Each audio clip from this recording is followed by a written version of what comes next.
तो next chapter है अपना ह्यूमन हेल्थ, मानव स्वास्थ्य। फादर ऑफ मेडिसिन हिपोक्रेट्स को बोला जाता है, जो कि ग्रीक था।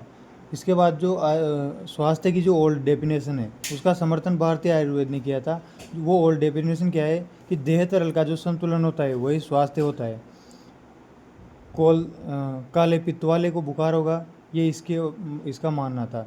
इसके बाद जो इसका खंडन है वो विलियम हार्वे ने किया था, और जिसको फादर ऑफ एंजियोलॉजी बोला जाता है। विलियम हार्वे को फादर ऑफ एंजियोलॉजी बोला जाता है। जैविकी की परिभाषा: प्रतिरक्षा को एंडोक्राइन व तंत्रिका तंत्र प्रभावित करता है, अर्थात स्वास्थ्य मन और मानसिक स्थिति की अवस्था को कहा जाता है। स्वास्थ्य को प्रभावित करने वाले कारक होते हैं जेनेटिक्स, न्यूट्रिशन और व्यायाम। ये स्वास्थ्य को प्रभावित करते हैं। अब अपन बात करते हैं इम्यूनिटी की, यानी कि प्रतिरक्षा तंत्र की। ये जो इम्यूनिटी होती है वो दो प्रकार की होती है, इन्नेट यानी कि जन्मजात, और एक होती है एक्वायर्ड यानी कि अर्जित। जन्मजात जो इम्यूनिटी होती है इसमें दो टाइप्स देखते हैं अपन, फर्स्ट लाइन ऑफ डिफेंस और सेकंड लाइन ऑफ डिफेंस।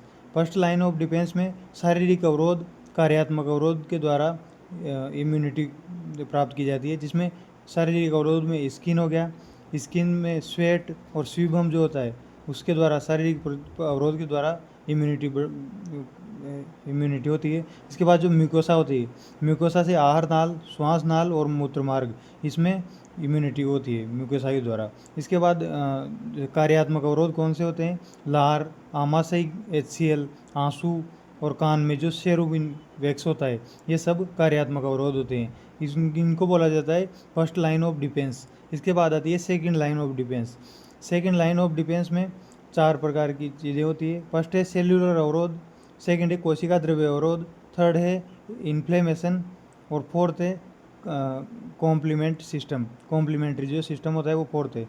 ये हो गया सेकेंड लाइन ऑफ डिफेंस। इसमें अपन चारों को भी डिटेल से पढ़ेंगे। और जो थर्ड लाइन ऑफ डिफेंस होती है वो होती है एक्वायर्ड यानी कि उपार्जित जो प्रतिरक्षा होती है, उसको थर्ड लाइन ऑफ डिफेंस बोलते हैं, जिसमें कि HMI या फिर AMI होती है, ह्यूमिड मीडिएटेड इम्यूनिटी, जो कि बीटा लसीकाणु के द्वारा होती है। HMI और AMI बीटा लसीकाणु के द्वारा, और CMI जो होती है वो टी लसीकाणु के द्वारा होती है, सेल मीडिएटेड इम्यूनिटी। तो अपन बात करते हैं सेकंड लाइन ऑफ डिफेंस में सेल्यूलर अवरोध की। सेल्यूलर अवरोध भी दो प्रकार का होता है, फेगोसाइटिक सेल भक्षाणु यानी कि फेगोसाइटिक सेल और non phagocytic cell. Phagocytic cell में न्यूट्रोफिल और मोनोसाइट, ये ब्लड की भक्षाणु कोशिकाएं हैं, और जो मैक्रोफेज है वृहद भक्षाणु, ये तीनों मुख्य भक्षणकारी कोशिकाएं के रूप में जानी जाती है। इसके बाद देखते हैं नॉन फेगोसाइटिक सेल कौन कौन सी होती है। इसमें आती है NKC, नेचुरल किलर जो सेल होती है उनको नॉन फेगोसाइटिक सेल बोला जाता है। ग्रेनुलर और लिम्फोसाइट होती है, ग्रेनुलर लिम्फोसाइट होती है। कैंसर कोशिका और वायरस संक्रमित के विरुद्ध NKC काम करती है, और परफोरिन साइटोटॉक्सिन श्रावण करके नष्ट करती है, यानी कि परफोरिन श्रावण कर नष्ट करती है। इस तरह से NKC natural killer cell non phagocytic cell की तरह काम करती है। इसके बाद अपन सेकंड देखते हैं, सेकंड लाइन ऑफ डिफेंस में सेकंड फैक्टर वो है साइटोकाइनिन कोशिका द्रव्य का अवरोध। यानी कि पहले सेलुलर अवरोध देखा, उसके बाद अब कोशिका द्रव्य का अवरोध देखते हैं। उसमें इंटरफेरोन और इंटरल्यूकिन दो टाइप से होता है। इंटरफेरोन में वायरस संक्रमित जो कोशिका होती है, वायरस संक्रमित कोशिका द्वारा निर्मित होते हैं 270 एमिनो एसिड के द्वारा इंटरफेरोन। टीआईपी वायरस के ट्रांसलेशन का अवरोध करता है। टीआईपी वायरस के ट्रांसलेशन का अवरोध करता है। इस तरह से सेलुलर अवरोध इसको बोला जाता है। सामान्य कोशिका को वायरस से बचाते हैं इंटरफेरोन। इसके बाद इंटरल्यूकिन की बात करें तो पायरेक्सिया उत्पन्न करता है, अर्थात तापमान बढ़ाता है। इंटरल्यूकिन तापमान बढ़ाता है, अतः पायरेक्सिया उत्पन्न करता है। इसके बाद थर्ड देखते हैं, सेकेंड लाइन ऑफ डिफेंस में थर्ड फैक्टर है इन्फ्लेमेशन, इन्फ्लेमेटरी मतलब जो चोटग्रस्त स्थान होता है वहाँ पर इन्फ्लेमेटरी प्रतिरक्षा उत्पन्न होती है, जो कि मास्ट सेल के द्वारा होती है। इसमें हिस्टामिन, सेरोटोनिन आदि का स्रावण होता है। इन्फ्लेमेटरी के इसके प्रभाव से वह स्थान जो स्थान इससे प्रभावित हुआ है उससे इन्फ्लेमेटरी में क्या होता है, लाल हो जाता है वो स्थान, उसमें सूजन आ जाती है। लाल होने को र्यूबर या फिर इरिथ्रोमिया बोलते हैं, सूजन आने को ट्यूबर या फिर ईडीमिया बोलते हैं। दर्द जो होता है वहाँ पर उसको डॉलर इफेक्ट बोला जाता है, और तापमान बढ़ेगा उसको कोलर इफेक्ट बोला जाता है। इस तरह से ये इन्फ्लेमेटरी सिम्टम्स होते हैं। इसके बाद फोर्थ जो है सेकंड लाइन ऑफ डिफेंस में फोर्थ फैक्टर जो है वो है कॉम्प्लीमेंट्री सिस्टम। इसमें प्लाज्मा प्रोटीन द्वारा उत्पन्न होता है। 30 प्रकार के एमएससी प्रोटीन, एमएससी मतलब मेम्ब्रेन अटैकिंग जो प्रोटीन होते हैं वो 30 प्रकार के वो प्लाज्मा प्रोटीन द्वारा उत्पन्न होते हैं जो कि कॉम्प्लीमेंट्री सिस्टम का निर्माण करते हैं। इनका जो सक्रियण होता है वो आईजीजी एंटीबॉडी के द्वारा होता है जो कि माता से शिशु में निष्क्रिय रूप से ट्रांसफ़र की जाती है। इसके बाद अपन देखते हैं थर्ड लाइन ऑफ डिफेंस, यानी कि जो एक्वायर्ड उपार्जित प्रतिरक्षा है उसके बारे में देखते हैं। उसमें एक्वायर्ड जो इम्यूनिटी है थर्ड लाइन, उसमें मेमोरी सेल मुख्य भूमिका निभाती है। मेमोरी सेल दो प्रकार की होती है, प्राइमरी जो कि सक्रिय होती है, सेकेंडरी जो कि निष्क्रिय होती है। प्राइमरी मेमोरी सेल प्रथम बार प्रतिजन प्रवेश पर निर्मित होती है। ये पूर्व निर्मित एम सेल नहीं होती है। मेमोरी सेल पहले से निर्मित नहीं होती है। ये इसलिए धीमी प्रक्रिया होती है, सबसे अधिक समय तक चलती है, कम एंटीबॉडी बनती है, मेमोरी सेल बनेगी। और जो सेकेंडरी मेमोरी सेल है उसमें दूसरी बार प्रवेश पर, यानी कि प्रतिजन दूसरी बार प्रवेश करेगा तब सेकेंडरी मेमोरी सेल बनेगी। और ये पूर्व निर्मित जो एम सेल होती है वो यहाँ काम आती है। तीव्र प्रक्रिया है, अल्पकालिक है, एमनेस्टिक प्रोसेस, यानी कि अधिक समय तक, तो प्राइमरी तो अधिक समय तक चलती है लेकिन सेकेंडरी जो है कम समय तक चलती है, जिसको एमनेस्टिक प्रोसेस बोला जाता है। ये अधिक एंटीबॉडी बनाती है। इसमें एम सेल नहीं बनेगी, इसमें एम सेल बनेगी, इसमें एम सेल नहीं बनेगी। और जो ये सेकेंडरी निष्क्रिय प्रतिरक्षा होती है, निष्क्रिय भी दो प्रकार की होती है, नेचुरल और आर्टिफिशियल। नेचुरल में आईजीए और आईजीजी आती है जो कि निष्क्रिय प्रतिरक्षा है, और आर्टिफिशियल में एंटी टिटेनी सीरम एटीएस जो है वो आर्टिफिशियल निष्क्रिय प्रतिरक्षा है। और एंटी स्नेक वेनोम जो है, एंटी स्नेक वेनोम ये भी निष्क्रिय प्रतिरक्षा है। इसके बाद सक्रिय की बात करें तो सक्रिय भी दो प्रकार की होती है, नेचुरल और आर्टिफिशियल। नेचुरल में 100 प्रतिजन प्रवेश के कारण सक्रिय प्रतिरक्षा होती है, और आर्टिफिशियल जो है वो टीकाकरण सक्रिय प्रतिरक्षा का आर्टिफिशियल रूप है। इसके बाद जो इम्यूनिटी सिस्टम एक्वायर्ड इम्यूनिटी जो होती है वो मेमोरी सेल द्वारा निर्मित होती है, जिसमें स्पेसिफिक, ये तो यानी कि मेमोरी सेल जो होती है वो इसके कारण स्पेसिफिक यानी कि विशिष्ट होती है, और डाइवर्स विविध होती है। यानी कि एक्वायर्ड जो इम्यूनिटी होती है वो स्पेसिफिक और डाइवर्स होती है। ये इंपॉर्टेंट पॉइंट है कि एक्वायर्ड इम्यूनिटी स्पेसिफिक होती है और डाइवर्स होती है। मेमोरी सेल जो होती है वो सेल्फ एंड नॉन सेल्फ को पहचानने की क्षमता होती है। मेमोरी सेल के अंदर सेल्फ और नॉन सेल्फ को पहचानने की क्षमता होती है। इसके बाद देखते हैं उपार्जित प्रतिरक्षा के प्रकार। HMI या AMI जो कि ह्यूमरल मीडिएटेड होती है, और CMI। HMI की बात करें ह्यूमरल मीडिएटेड की, तो उसमें क्या होता है, एंटीजन जो जीवाणु होते हैं, जैसे कि यहाँ पे एपिटोप्स जिसको बोला जाता है, यानी कि एंटीजन जीवाणु पे एपिटोप्स होते हैं जो कि इस तरह से आगे बढ़ के APC यानी कि एंटीजन प्रेजेंटिंग सेल बनाते हैं जो एंटीजन प्रेजेंट करती है। इसके बाद जो वृहद बक्षाणु होते हैं, ये जो मतलब वृहद बक्षाणु है ये भूमिका निभाते हैं टी हेल्पर जो CD4 सेल होती है। ये वृहद बक्षाणु और CD4 सेल इनका लिम्फोकाइनिन बनाते हैं, यानी कि B एंड T लसिकाणु इसमें सक्रिय होते हैं लिम्फोकाइनिन के द्वारा। और इसके बाद प्लाज्मा जो सेल होती है और मेमोरी सेल होती है ये बनती है। प्लाज्मा सेल इस तरह की होती है जिसकी स्ट्रक्चर ऐसी होती है, और मेमोरी सेल में क्या होता है, न्यूक्लियोफाइल जो है वो भक्षण करेगा इसको प्लाज्मा सेल का। इस तरह से ये प्रतिरक्षा निर्मित होगी ह्यूमरल मीडिएटेड, और इसमें वृहद बक्षाणु की भूमिका होती है। और टी हेल्पर जो सेल होती है CD4 सेल, उसकी भी इंपॉर्टेंट भूमिका होती है। इसके बाद अपन देखते हैं एंटीबॉडी जो है उसका निर्माण बी लसिकाणु में होता है और श्रावण प्लाज्मा सेल में होता है।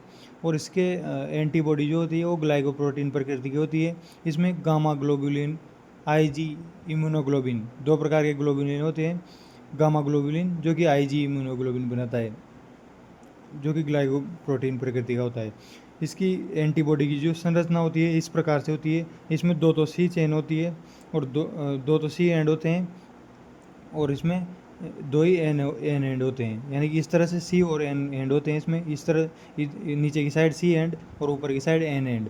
इसमें दो तो वी लाइट वी होते हैं, दो ही हेवी वी होते हैं। वी का मतलब अभी अपन डिटेल से देखेंगे। वेरिएबल लूप, यानी कि वेरिएबल लूप, एक तो है light variable loop, heavy variable loop. और ये जो लूप होते हैं वो SS बॉन्ड द्वारा जुड़े होते हैं, और ये आपस में भी SS बॉन्ड के द्वारा जुड़े होते हैं। इस तरह से ये Cl हो गया, ये CH हो गया, ये Vl और ये VH, ये CH हो गया, ये Cl हो गया, ये VL हो गया और ये VH हो गया। इस तरह से ये डबल एस के द्वारा जुड़े रहते हैं और प्रतिरक्षा को एंटीबॉडी बनाते हैं। और जो ये एंटीबॉडी दोनों होती हैं बड़ी यूनिट्स भी, ये भी डबल एस बॉन्ड के द्वारा जुड़ी होती है। CL को क्या बोलते हैं, कांस्टेंट लूप भी इसको बोला जाता है, या फिर CF यानी कि कांस्टेंट फ्रेगमेंट भी इसको बोलते हैं। यानी CL लाइट कांस्टेंट फ्रेगमेंट हो गया। VH जो है variable loop of heavy chain बोलते हैं, और VL variable loop of light chain. इस तरह से इनका और जो ये डाइसल्फाइड ब्रिज होता है ये इनमें भी देखने को मिलता है। इसके बाद इसकी जो शेप होती है एंटीबॉडी की वाई शेप्ड होती है। H2L2 भी इसको बोला जाता है, इस शेप को H2L2 शेप बोला जाता है, जिसमें दो तो हैवी चेन होती है और दो लाइट चेन होती है। इसको पैराटॉप्स के लिए सही विकल्प होता है VL और VH। VH और VL पैराटॉप्स के लिए सही विकल्प होता है, यानी कि ये VH और VL यहाँ पे पैराटॉप्स आके जुड़ते हैं। इसके बाद जो वेरिएबल लूप होता है उसको FAB फ्रेगमेंट एंटीजन बाइंडिंग भी बोलते हैं वेरिएबल लूप को। इसके बाद अपन देखते हैं कि एंटीबॉडी के प्रकार कौन कौन से होते हैं, किस किस प्रकार की एंटीबॉडी होती है। वो होती है जी, इसको याद कर सकते हैं गेम्ड, GAMED। तो इसको देखते हैं कि IgG जो होती है वो लगभग 75 से 80% होती है। सबसे छोटी एंटीबॉडी यही होती है जो कि मोनोमर संरचना रखती है, जिसमें 2 पैराट्रोप्स होते हैं। इसके बाद द्वितीयक प्रतिरक्षा उत्पन्न करने का काम करती है IgG, जो कि प्लेसेंटा पार कर सकती है। एकमात्र एंटीबॉडी जो प्लेसेंटा पार कर सकती है, जो क्योंकि इसकी जो साइज है वो सबसे छोटी होती है। इसके बाद IgA 8 से 10% होती है, जो कि स्रावी लार में और कोलेस्ट्रम में जो कि पिलाकीस होता है उसमें पाई जाती है IgA एंटीबॉडी। ये डाइमर संरचना होती है, यानी कि 4 पैराटॉप्स इसमें पाए जाते हैं, और जे चेन इसमें मध्यस्थ करती है पॉलीसेकेराइड का, यानी कि जे चेन ये बनाती है। इसकी निष्क्रिय प्रतिरक्षाएं दोनों प्रकार की IgG और IgA, जिसमें गर्भस्थ शिशु में तो IgG पाई जाती है और नवजात में IgA पाई जाती है निष्क्रिय प्रतिरक्षा के रूप में। इसके बाद IgM लगभग 7% होती है। सबसे बड़ी एंटीबॉडी IgM ही है। और प्लाज्मा एंटीबॉडी का रूप है, जिसको एग्लूटिन यानी कि ब्लड ग्रुप के विरुद्ध काम करती है IgM। ये पेंटामर संरचना इसकी होती है, यानी कि 10 पैराट्रोप्स इसमें पाए जाते हैं IgM में। इसके बाद अपन देखते हैं IgE क्या होती है, ये 3% पाई जाती है। ये मास्ट सेल या फिर बेसोफिल सेल पर पाई जाती है IgE एंटीबॉडी।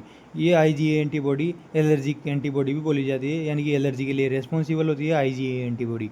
ये मोनोमर संरचना होती है, यानी कि 2 पैराटॉप्स इसमें पाए जाते हैं, और इस तरह से इसकी संरचना होती है। जैसे ये हिस्टामिन हो गया, हिस्टामिन के ऊपर ये IgE एंटीबॉडी पाई जाती है, जिसमें एलर्जन यहाँ पे पाए जाते हैं। ये एलर्जन और ये सेरोटोनिन एलर्जी है, यानी कि हिस्टामिन सेरोटोनिन जो एलर्जी होती है वो IgE एंटीबॉडी इसमें शामिल होती है। इस तरह से ये बृहद भक्षण हो गया और ये IgE एंटीबॉडी हो गया। इसके बाद लास्ट एंटीबॉडी है IgD। ये 0.3% होती है। ये भी मोनोमर संरचना है, और बीटा लसीकाणु से के योजक इसमें पाए जाते हैं, यानी कि बीटा लसीकाणु के जो योजक होते हैं उसमें IgD एंटीबॉडी पाई जाती है। इस तरह से हमने देखा कि एंटीबॉडी होती है 5 प्रकार की, GAMED, और इनकी जो मात्रा होती है वो भी इसी क्रम में होती है, यानी कि सबसे ज़्यादा G, फिर A, फिर M, फिर E, फिर D, इस तरह से ये पाई जाती है। इसके बाद अपन देखते हैं CMI, यानी कि सेल मीडिएटेड इम्यूनिटी। इसमें सेल यानी कि कोशिकाओं की भूमिका होती है इम्यूनिटी में, जैसे कि टी लसीकाणु द्वारा उत्पन्न होती है। CMI जो है टी लसीकाणु द्वारा उत्पन्न होती है। एंटीबॉडी तो बी लसीकाणु को द्वारा निर्माण होता है, और CMI का टी लसीकाणु द्वारा उत्पन्न होती है। इसका निर्माण जो होता है टी लसीकाणु का वो बोन मेरो में होता है, लेकिन परिपक्वन जो होता है वो थाइमस में होता है। टी लसीकाणु की बात करें तो टी लसीकाणु 4 प्रकार की सेल्स होती है इसमें। T4 हेल्पर यानी कि CD4 सेल, ये क्या करती है, बीटा लिम्फोसाइड और टी किलर का सक्रियण करती है। T4 यानी टी हेल्पर और CD4 जो सेल है ये बीटा लिम्फोसाइड और टी किलर सेल का सक्रियण करती है। इसके बाद टी किलर सेल जो है यानी कि CD8 टी किलर सेल, ये संक्रमित सेल को नष्ट करती है, जिसको परफोरिन या फिर साइटोटॉक्सिन बोला जाता है। यानी कि T killer cell, T helper cell तो CD4 है, और टी किलर सेल CD8 है। इसके बाद थर्ड है टी मेमोरी सेल, जो कि मेमोरी सेल का काम करती है, और फोर्थ है टी सप्रेसर सेल, जो कि टी किलर सेल को निष्क्रिय करती है। टी किलर सेल का जो सक्रियण होगा वो तो होगा टी हेल्पर के द्वारा, और टी सप्रेसर के द्वारा होगा टी किलर सेल का निष्क्रियण। और इसके बाद देखते हैं जो कि टी लसीकाणु है, टी लसीकाणु एंटीबॉडी नहीं बनाती है बट उसको प्रेरित करती है, यानी कि टी लसीकाणु एंटीबॉडी बनाती नहीं है और उसको प्रेरित करती है। टी किलर जो सेल होती है वो कैंसर कोशिकाओं को नष्ट कर सकती है और संक्रमित कोशिकाओं को भी नष्ट कर सकती है किलर सेल। इसके बाद टी किलर जो सेल होती है वो ग्राफ्ट रिजेक्शन में भी काम आती है, यानी कि इसके द्वारा टी किलर सेल के द्वारा ही ग्राफ्ट रिजेक्शन होता है, यानी कि जो अंग प्रत्यारोपण करते हैं, प्रत्यारोपित होने वाला जो अंग है उसका भी रिजेक्ट कर देती है टी किलर सेल। इसमें बहुत सारे प्रकार के ग्राफ्टेशन होते हैं, जैसे ऑटोग्राफ्ट में स्वयं के शरीर के अंग को स्वयं के शरीर में प्रत्यारोपण किया जाता है, उसको ऑटोग्राफ्ट बोलते हैं। आइसोग्राफ्ट समान डीएनए वाले शरीर में, जैसे कि ट्विंस में, उनमें प्रत्यारोपण करें तो आइसोग्राफ्ट। एलोग्राफ्ट क्या होता है, असमान डीएनए संबंधित के मध्य का, यानी कि जो संबंधी होते हैं उनमें असमान डीएनए को अगर प्रत्यारोपित करें तो वो एलोग्राफ्ट होता है, जैसे कि पेरेंट्स द्वारा। इसके बाद जीनोग्राफ्ट क्या होता है, जिसमें असंबंधित के मध्य, यानी कि जिनसे कोई संबंध नहीं है उनसे भी अंग प्रत्यारोपण किया जाए, उसको जीनोग्राफ्ट कहते हैं। जीनोग्राफ्ट के रिजेक्शन के सबसे अधिक चांस होते हैं टी किलर सेल के द्वारा। इसके बाद ग्राफ्ट की बात करें तो अंग ऊतक या ब्लड मिलान करने के बाद भी जीवन पर्यंत इम्यूनोसप्रेसेंट लेने पड़ते हैं। ग्राफ्टिंग के बाद अंग या ऊतक या ब्लड मिलान करने के बाद भी जीवन पर्यंत इम्यूनोसप्रेसेंट लेने पड़ते हैं ये। इसके बाद अपन बात करते हैं एलर्जी की। एलर्जी एग्जागरेटेड रेस्पॉन्स इसको बोला जाता है, यानी कि अवांछनीय प्रतिक्रिया होती है, ये अति संवेदनशीलता दर्शाती है। एलर्जी एलर्जन के कारण होती है। एलर्जन कैसे होते हैं, जैसे डस्ट हो गया, माइट्स हो गया, चिड़ियाँ होगी, जंतुशल्क हो गए, पोलन ग्रेन्स हो गए, इनके द्वारा एलर्जी उत्पन्न होती है। एलर्जी प्रेरित करने वाली कोशिका तो है मास्ट सेल। एलर्जी प्रेरित करने वाली एंटीबॉडी है आईजीई, और एलर्जी प्रेरित करने वाला रसायन है हिस्टामिन और सेरोटोनिन। इसके जो लक्षण होते हैं वो फीवर, छींकना, वाटरी आई, आंखों में आंसू भर जाना, श्वसनीय रोग, ये सब एलर्जी के लक्षण हैं। इसके बाद इसका उपचार क्या है, इसका उपचार है एंटीहिस्टामाइन, कार्टिसोल, स्टेरॉइड जो होता है, और एड्रेनलिन, कैटाकोलामाइन, ये सब इसके उपचार के रूप में काम में आते हैं एलर्जी के। इसके बाद बात करते हैं ऑटो इम्यून डिसऑर्डर्स, यानी स्व प्रतिरक्षण रोग कौन कौन से होते हैं। इसमें एम सेल की जो पहचान क्षमता होती है वो समाप्त हो जाती है, इसलिए ऑटो इम्यून डिसऑर्डर पाया जाता है। इसका कारण आनुवांशिक या फिर अज्ञात कारण भी हो सकता है। ऑटो इम्यून डिसऑर्डर से रिलेटेड कौन कौन सी बीमारियां हैं वो अपन देखते हैं। फर्स्ट है रिमोटॉइड आर्थराइटिस। इसमें आईजीएम जो होती है उसके द्वारा जॉइंट क्षतिग्रस्त हो जाते हैं, जिसको रिमोटॉइड आर्थराइटिस बोलते हैं, ये ऑटो इम्यून डिसऑर्डर है। इसके बाद माइस्थेनिया ग्रेविस में एसिटाइल कोलिन के योजक नष्ट हो जाते हैं, एनएमजे जो होता है वहाँ पे माइस्थेनिया ग्रेविस होता है न्यूरोमस्कुलर जंक्शन पे। इसके बाद थर्ड है ग्रेव्स डिजीज में हाइपरथायरॉयडिज्म का कारण होती है, जो कि एक्सोप्थेल्मिक गोइटर भी इसको बोला जाता है। एंटीबॉडी टीएसएच समान कार्य करती है, और ये भी ऑटो इम्यून डिसऑर्डर का उदाहरण है। और डायबिटीज़ मेलाइटिस जो होता है वो भी ऑटो इम्यून का उदाहरण है, जो कि अग्नाशय की बीटा सेल को नष्ट कर देता है, नष्ट होने से होता है। इसके बाद फिफ्थ है होशीमाटो रोग भी ऑटो इम्यून डिसऑर्डर है, जिसमें थायराइड सुसाइड कर लेता है। इसके बाद एडिसन डिजीज भी ऑटो इम्यून डिसऑर्डर है, जिसमें एंटीबॉडी एड्रिनल वल्कुट से नष्ट हो जाती है। इसके बाद सेवंथ है अल्सरेटिव कोलिटिक्स यानी कि आहार नाल की जो श्लेष्मिका होती है वो भी नष्ट हो जाती है, ये भी ऑटो इम्यून डिसऑर्डर के कारण होता है। मल्टीपल स्क्लेरोसिस, ये भी ऑटो इम्यून डिसऑर्डर है, जिसमें तंत्रिका का माइलिन एसिड नष्ट हो जाता है। इस तरह से ये जो कुछ रोग है वो सब ऑटो इम्यून डिसऑर्डर के उदाहरण हैं। इसके बाद जो प्रतिरक्षा की कमी के रोग है, प्रतिरक्षा कमी के रोग कौन कौन से होते हैं, वो है एड्स, स्किड्स, SCIDS, AIDS, ये सब प्रतिरक्षा न्यूनता विकार है। और इम्यूनोसप्रेसेंट कौन कौन से होते हैं, इम्यूनोसप्रेसेंट होते हैं कॉर्टिसोल, साइक्लोस्पोरिन, ये सब इम्यूनोसप्रेसेंट होते हैं। इसके बाद अपन बात करते हैं वैक्सीनेशन की, यानी कि टीकाकरण की जो वैक्सीनेशन के जनक है वो है एडवर्ड जेनर, जिनको फादर ऑफ वैक्सीनेशन बोला जाता है। ये काउपॉक्स, स्मॉल पॉक्स और की जो वैक्सीन है उसमें एडवर्ड जेनर ने खोज की थी। इसके बाद लुई पास्चर की बात करें, लुई पास्चर ने कोलेरा हेजा, यानी कि एंथ्रेक्स रेबीज, कोलेरा हेजा, एंथ्रेक्स, रेबीज, इसकी वैक्सीनेशन की खोज की लुई पास्चर ने। वैक्सीन जो होती है वो स्मृतिकरण पर बेस्ड होती है, और बी और टी मेमोरी सेल इसमें यूज होती है। वैक्सीन में मृत या निष्क्रिय सूक्ष्मजीव निलंबक के रूप में होता है। वैक्सीन में मृत या निष्क्रिय जो सूक्ष्मजीव होते हैं वो निलंबक के रूप में काम में लिए जाते हैं। सब्सिक्वेंट एक्सपोजर जो होता है, सब्सिक्वेंट एक्सपोजर पर यानी कि परिवर्ती प्रतिजन प्रवेश पर एम सेल जो होती है उसकी अधिक तीव्रता से एंटीबॉडी बनाएगी। एम सेल अधिक तीव्रता से एंटीबॉडी बनाएगी किस पे? प्रतिवर्ती प्रतिजन प्रवेश पर, जो कि इसको बोलते हैं ओवरवेलमिंग ऑफ होस्ट। इसको ओवरवेलमिंग ऑफ होस्ट बोला जाता है क्योंकि इसमें एम सेल जो है वो अधिक तीव्रता से एंटीबॉडी को बनाती है। इसके बाद ये जो एंटीबॉडी बनाएगी, एंटीबॉडी का अतिरंजित जो प्रभाव होता है उसको एलर्जी बोला जाता है। यानी कि एंटीबॉडी का अतिरंजित प्रभाव तो एलर्जी, और एंटीबॉडी अधिक बनेगी तो उसको ओवरवेलमिंग ऑफ होस्ट बोला जाता है। इसके बाद वैक्सीन की बात करें तो वैक्सीन की प्रथम जो पीढ़ी है वो मृत या निष्क्रिय सूक्ष्मजीव के द्वारा होती है। द्वितीय पीढ़ी टॉक्सिक टीके, मतलब प्रथम पीढ़ी में तो मृत या निष्क्रिय सूक्ष्मजीव आते हैं। द्वितीय पीढ़ी में टॉक्सिक टीके आते हैं, RDNA वैक्सीन, ये सब द्वितीय पीढ़ी की वैक्सीन है। तृतीय पीढ़ी की वैक्सीन कृत्रिम DNA वैक्सीन को बोला जाता है। इसके बाद इनको विस्तार से देखें तो जो ये वैक्सीन है प्रथम पीढ़ी की, यानी जिसमें मृत या सूक्ष्मजीव निष्क्रिय होते हैं, इनको मृत टीके होते हैं। मृत टीके कौन कौन से हैं? पोलियो इंजेक्शन, यानी कि इंजेक्शन के द्वारा जो पोलियो का टीका होता है वो मृत टीका है। हैजा, रेबीज, टाइफॉइड, निमोनिया, इन सब के टीके मृत टीके होते हैं। और निष्क्रिय टीके कौन कौन से होते हैं? पोलियो जो ओरल टीका होता है पोलियो का, वो निष्क्रिय होता है। MMR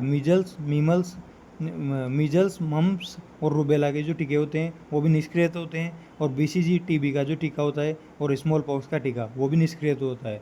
इसके बाद सेकंड की बात करें द्वितीय पीढ़ी की, द्वितीय पीढ़ी में जो टॉक्सिक टीके होते हैं, टॉक्सिक टीके टॉक्सोइड यानी कि अभिशाप होते हैं, जैसे कि टिटेनस हो गया, anti tetanus serum, diphtheria anti diphtheria serum, और बोटुलिज्म एंटी बोटुलिज्म सीरम। इस तरह से टिटेनस, डिप्थीरिया और बोटुलिज्म का जो टीका होता है वो टॉक्सोइड होता है यानी कि अभिशाप होता है, जो कि द्वितीय पीढ़ी का टीका है।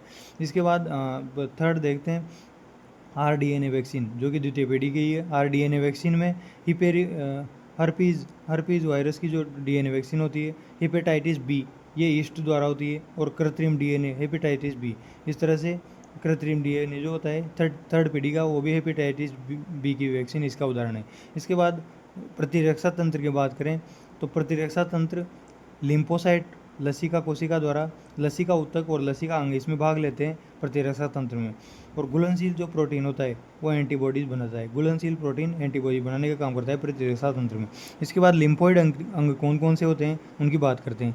लिम्फोइड अंग प्राथमिक और द्वितीयक दो भागों में बांटे गए हैं। जो कि प्राथमिक जो लिम्फोइड अंग है वो लसिका यानी कि निर्माणकारी होती है, जैसे कि बोन मेरो हो गया, लसिका का निर्माणकारी होते हैं प्राथमिक अंग, यानी कि लिम्फोइड, यानी कि लिम्फोइड का निर्माण करने वाले तो प्राथमिक हो गए। और द्वितीय कौन से होते हैं? लसिकाओं का संग्रह करते हैं, जैसे एंटीजन एंटीबॉडी जो प्रतिक्रिया स्थल होते हैं वहाँ पे द्वितीय लिम्फोइड ऑर्गन पाए जाते हैं। इसके बाद प्राथमिक कौन कौन से हैं? जैसे बोन मेरो यानी कि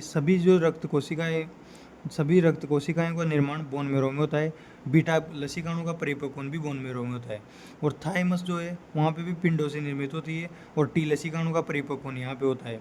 और जो दोनों ये है बोन मेरो और थाइमस, ये दोनों टी लसिकाणु परिपक्वन हेतु माइक्रो एनवायरनमेंट प्रदान करते हैं, बोन मेरो और थाइमस। इसके बाद बात करें द्वितीय लिम्फोइड ऑर्गन की, जिसमें फर्स्ट है प्लिया द्वितीय लिम्फोइड ऑर्गन है, जो कि रेड पल्प, प्लिया का जो रेड पल्प है यहाँ पे आर्टरी होती है, और RBC का कब्रिस्तान इसको बोला जाता है। और ये तो कॉर्टेक्स हो गया रेड पल्प तो, और प्लिया जो मेडुला होता है इसमें वाइट पल्प होता है, जो कि WBC का स्टोरेज करता है। इसके बाद सेकंड है लसिका पर्व सर्वाधिक पैरों में पाए जाते हैं। टॉन्सिल्स मुख गुहा में पाए जाते हैं। पैरोपेचेज शुद्रांत्र में पाए जाते हैं। अपेंडिक्स है वो भी द्वितीयक लिम्फोइड ऑर्गन है। और MALT ये भी द्वितीयक लिम्फोइड ऑर्गन है।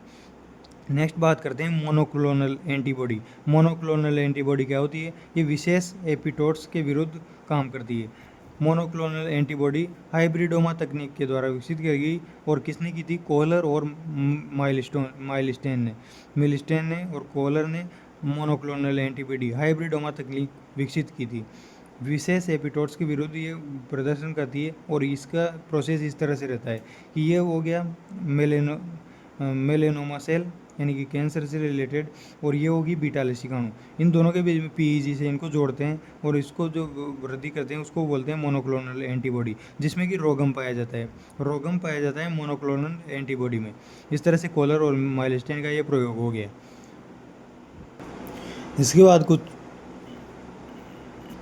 इसके बाद कुछ इम्पोर्टेंट रोगों की बात करते हैं। रोग आनुवांशिक भी होते हैं, उपार्जित भी होते हैं। उपार्जित जो होते हैं वो संक्रामक असंक्रामक दोनों होते हैं। संक्रामक रोग जैसे कि कॉमन कोल्ड हो गया, एड्स हो गया, एड्स भी संक्रामक है, कॉमन कोल्ड हो गया। असंक्रामक रोग कौन कौन से हैं? कैंसर और घातक जो रोग होते हैं, घातक रोग है कैंसर जो कि असंक्रामक होता है। ये तो हो गया उपार्जित। इसके बाद आनुवांशिक रोग कौन कौन से हैं? वो भी अपन वहाँ मेंडल वाले चैप्टर में जेनेटिक्स में अपन आनुवांशिक रोग पढ़े थे। इसके बाद अपन कुछ रोग्स देखते हैं जिनका ओवरव्यू यहाँ पे दिया गया है और इनको डिटेल से नोट्स में देख सकते हैं। इसके बाद फर्स्ट देखते हैं कृमिजनित रोग। कृमिजनित यानी कि जो प्रोटोजोआ जनित रोग होते हैं उनको देखते हैं। उसमें एमीबियासिस जो होता है, पेचिस इसको बोलते हैं, अमीबियासिस पेचिस। पेचिस में क्या होता है? एंट अमीबा हिस्टोलाइटी के द्वारा होता है। इसको बड़ी आंत में संक्रमण होता है और इसका वाहक होता है हाउस फ्लाई। हाउस फ्लाई पेचिस का वाहक होता है, यानी कि अमीबियासिस का वाहक होता है हाउस फ्लाई, और इसका उपचार है एल्बेंडाजोल। इसके बाद मलेरिया। मलेरिया भी कृमिजनित रोग है, प्रोटोजोआ जनित, जिसकी अभी डिटेल में चर्चा करेंगे। इसके बाद फाइलेरियासिस। फाइलेरियासिस में हाथी पाँव रोग इसको बोलते हैं। इसका वुचेरिया ब्रैंकोप्टोई या फिर मेलेई इसका वाहक होता है, और मादा क्यूलेक्स मच्छर इसका वाहक होता है। फाइलेरियासिस जो होता है वो वुचेरिया ब्रैंकोप्टोई के द्वारा होता है और इसका मादा क्यूलेक्स मच्छर वाहक होता है। इसको हाथी पाँव रोग भी बोलते हैं। और एस्केलेरेसिस, स्केरियासिस जो होता है, स्केरियासिस को हेलमिंथ रोग भी बोलते हैं, जो कि छोटी आंत का संक्रमण होता है और इसमें राउंड वर्म के द्वारा ये होता है। दूषित भोजन और जल से इसको स्केरियासिस फैलता है, जिसको हेलमिंथ रोग भी बोला जाता है। अब इसकी ट्रिक देखते हैं प्रोटोजोआ जनित रोग की, जिसमें इसकी ट्रिक है पापा काम पर सोते हैं। पापा मतलब एक पा का मतलब तो प्रोटोजोआ, दूसरा पा का मतलब पायरिया, सेकेंड है का मतलब काला आजार, लेशमानियासिस, जो कि लेशमानिया डोडोविनी द्वारा होता है और इसका वाहक होता है सेंट फ्लाई। काला आजार लेशमानियासिस का सेंट फ्लाई वाहक होता है। म का मतलब मलेरिया होता है। मलेरिया की बात करें तो इसमें प्लाज्मोडियम संक्रामक होता है। प्राथमिक परिपोषी और द्वितीय परिपोषी, यानी कि प्लाज्मोडियम का प्राथमिक परिपोषी तो मानव होता है और द्वितीय परिपोषी मादा एनाफिलीज होती है। प्राथमिक परिपोषी रूप में मानव में जो होता है वो अलैंगिक जनन चक्र इसमें चलता है, और लैंगिक जनन चक्र जो होता है वो मादा एनाफिलीज में चलता है। लीवर और आरबीसी इससे प्रभावित होते हैं मानव में, और इसमें क्रोप में और अन्नपुट में लैंगिक चक्र चलता है। इस तरह से प्लाज्मोडियम अपने संक्रामक अवस्था दर्शाता है। मलेरिया का वाहक मादा एनाफिलीज मच्छर होता है और प्लाज्मोडियम इसका कारक होता है। प्लाज्मोडियम जो फेल्सीफेरम है ये घातक होता है। इसके बाद ये जो ट्रिक थी अपनी पापा यानी कि पायरिया, का से काला आजार, म से मलेरिया, पे का मतलब पेचिस, जिसके बारे में अपन चर्चा कर ली। और इसके बाद सोते हैं यानी कि निद्रा रोग भी प्रोटोजोआ जनित होता है, जो कि कौन सा प्रोटोजोआ? ट्रिपेनोसोमेसिस के द्वारा होता है। इसका वाहक होता है साई फ्लाई निद्रा रोग का वाहक होता है। इसके बाद कवक जनित की बात करें, कवक जनित जो रोग कौन कौन से होते हैं? डर्मेटाइटिस दाद होता है, जो कि संक्रामक होता है। अंगुलियों के मध्य त्वचा का जो गलन हो जाता है उसको दाद बोलते हैं, डर्मेटाइटिस, ये कवक जनित के। और इसकी जो ट्रिक होती है वो अपन यहाँ लिखी नहीं है, लेकिन वो होती है कि गंजा दामाद खाए फ्रूट। उसमें से जो ये गंजापन हो गया, दाद हो गया, दमा हो गया, खांसी, दाद कांस और इस तरह के जो रोग होते हैं ये सब कवक जनित होते हैं। नर्म और नम स्थानों में अधिक होते हैं कवक जनित रोग। इसके बाद जीवाणु जनित रोग की बात करें तो इसकी ट्रिक है पंडित का टिक, न्यू है सगी बैक्टीरिया। इसमें इसके प से प्लेग हो गया, डी से डिप्टीरिया हो गया, जिसको गलगोटी रोग या फिर डीपीटी वैक्सीन इसमें काम आती है डिप्टीरिया में। डीपीटी वैक्सीन यानी कि एक तो डिप्टीरिया हो गया, एक पर्टूसिस हो गया और एक टिटेनस हो गया, इनमें डीपीटी वैक्सीन काम आती है। तो प से प्लेग हो गया, डी से डिप्टीरिया हो गया, त से तपेदिक यानी कि टाइफाइड की बात करें तो ये ग्राम नेगेटिव जीवाणु के द्वारा होती है। दूषित जल या भोजन से फैलती है। क्रोनिक इन्फ्लेमेशन इसमें होता है। आहार नाल में छिद्र हो सकता है और मृत्यु भी इससे हो सकती है। टाइफाइड का निदान है विडोल टेस्ट। ये इंपॉर्टेंट है कि टाइफाइड यानी कि तपेदिक का निदान जो है वो है विडोल टेस्ट। इसके बाद ये हो गया था, टी हो गया तपेदिक। इसके बाद का मतलब काली खांसी, पर्टुसिस जो कि डीपीटी वैक्सीन इसमें काम आती है। पर्टुसिस में टी का मतलब हो गया टिटेनस, टिटेनस को लॉक जो भी बोला जाता है। यानी ये जो डीपीटी वैक्सीन है ना, इसमें ये टिटेनस होता है। इसके बाद ये टी हो गया टिटेनस, लॉक जो डिजीज, और टीबी, टीबी भी जीवाणु द्वारा होती है। बेसिलस कोरिनकोविन वैक्सीन इसमें काम आती है। बीसीजी की वैक्सीन टीबी में काम आती है और इसको कोच डिजीज भी बोलते हैं। कोच डिजीज भी टीबी को बोलते हैं। न्यू का मतलब निमोनिया हो गया जो ग्राम पॉजिटिव जीवाणु के द्वारा फैलता है, और इसका माध्यम जो होता है निमोनिया का वो एरोसोल बूंदे ड्रॉपलेट होती है। और लंग्स इन्फेक्शन इसमें होता है और क्रोनिक इन्फेक्शन होता है। है का मतलब हैजा हो गया, हैजा में डायरिया, ORS इसका उपचार है।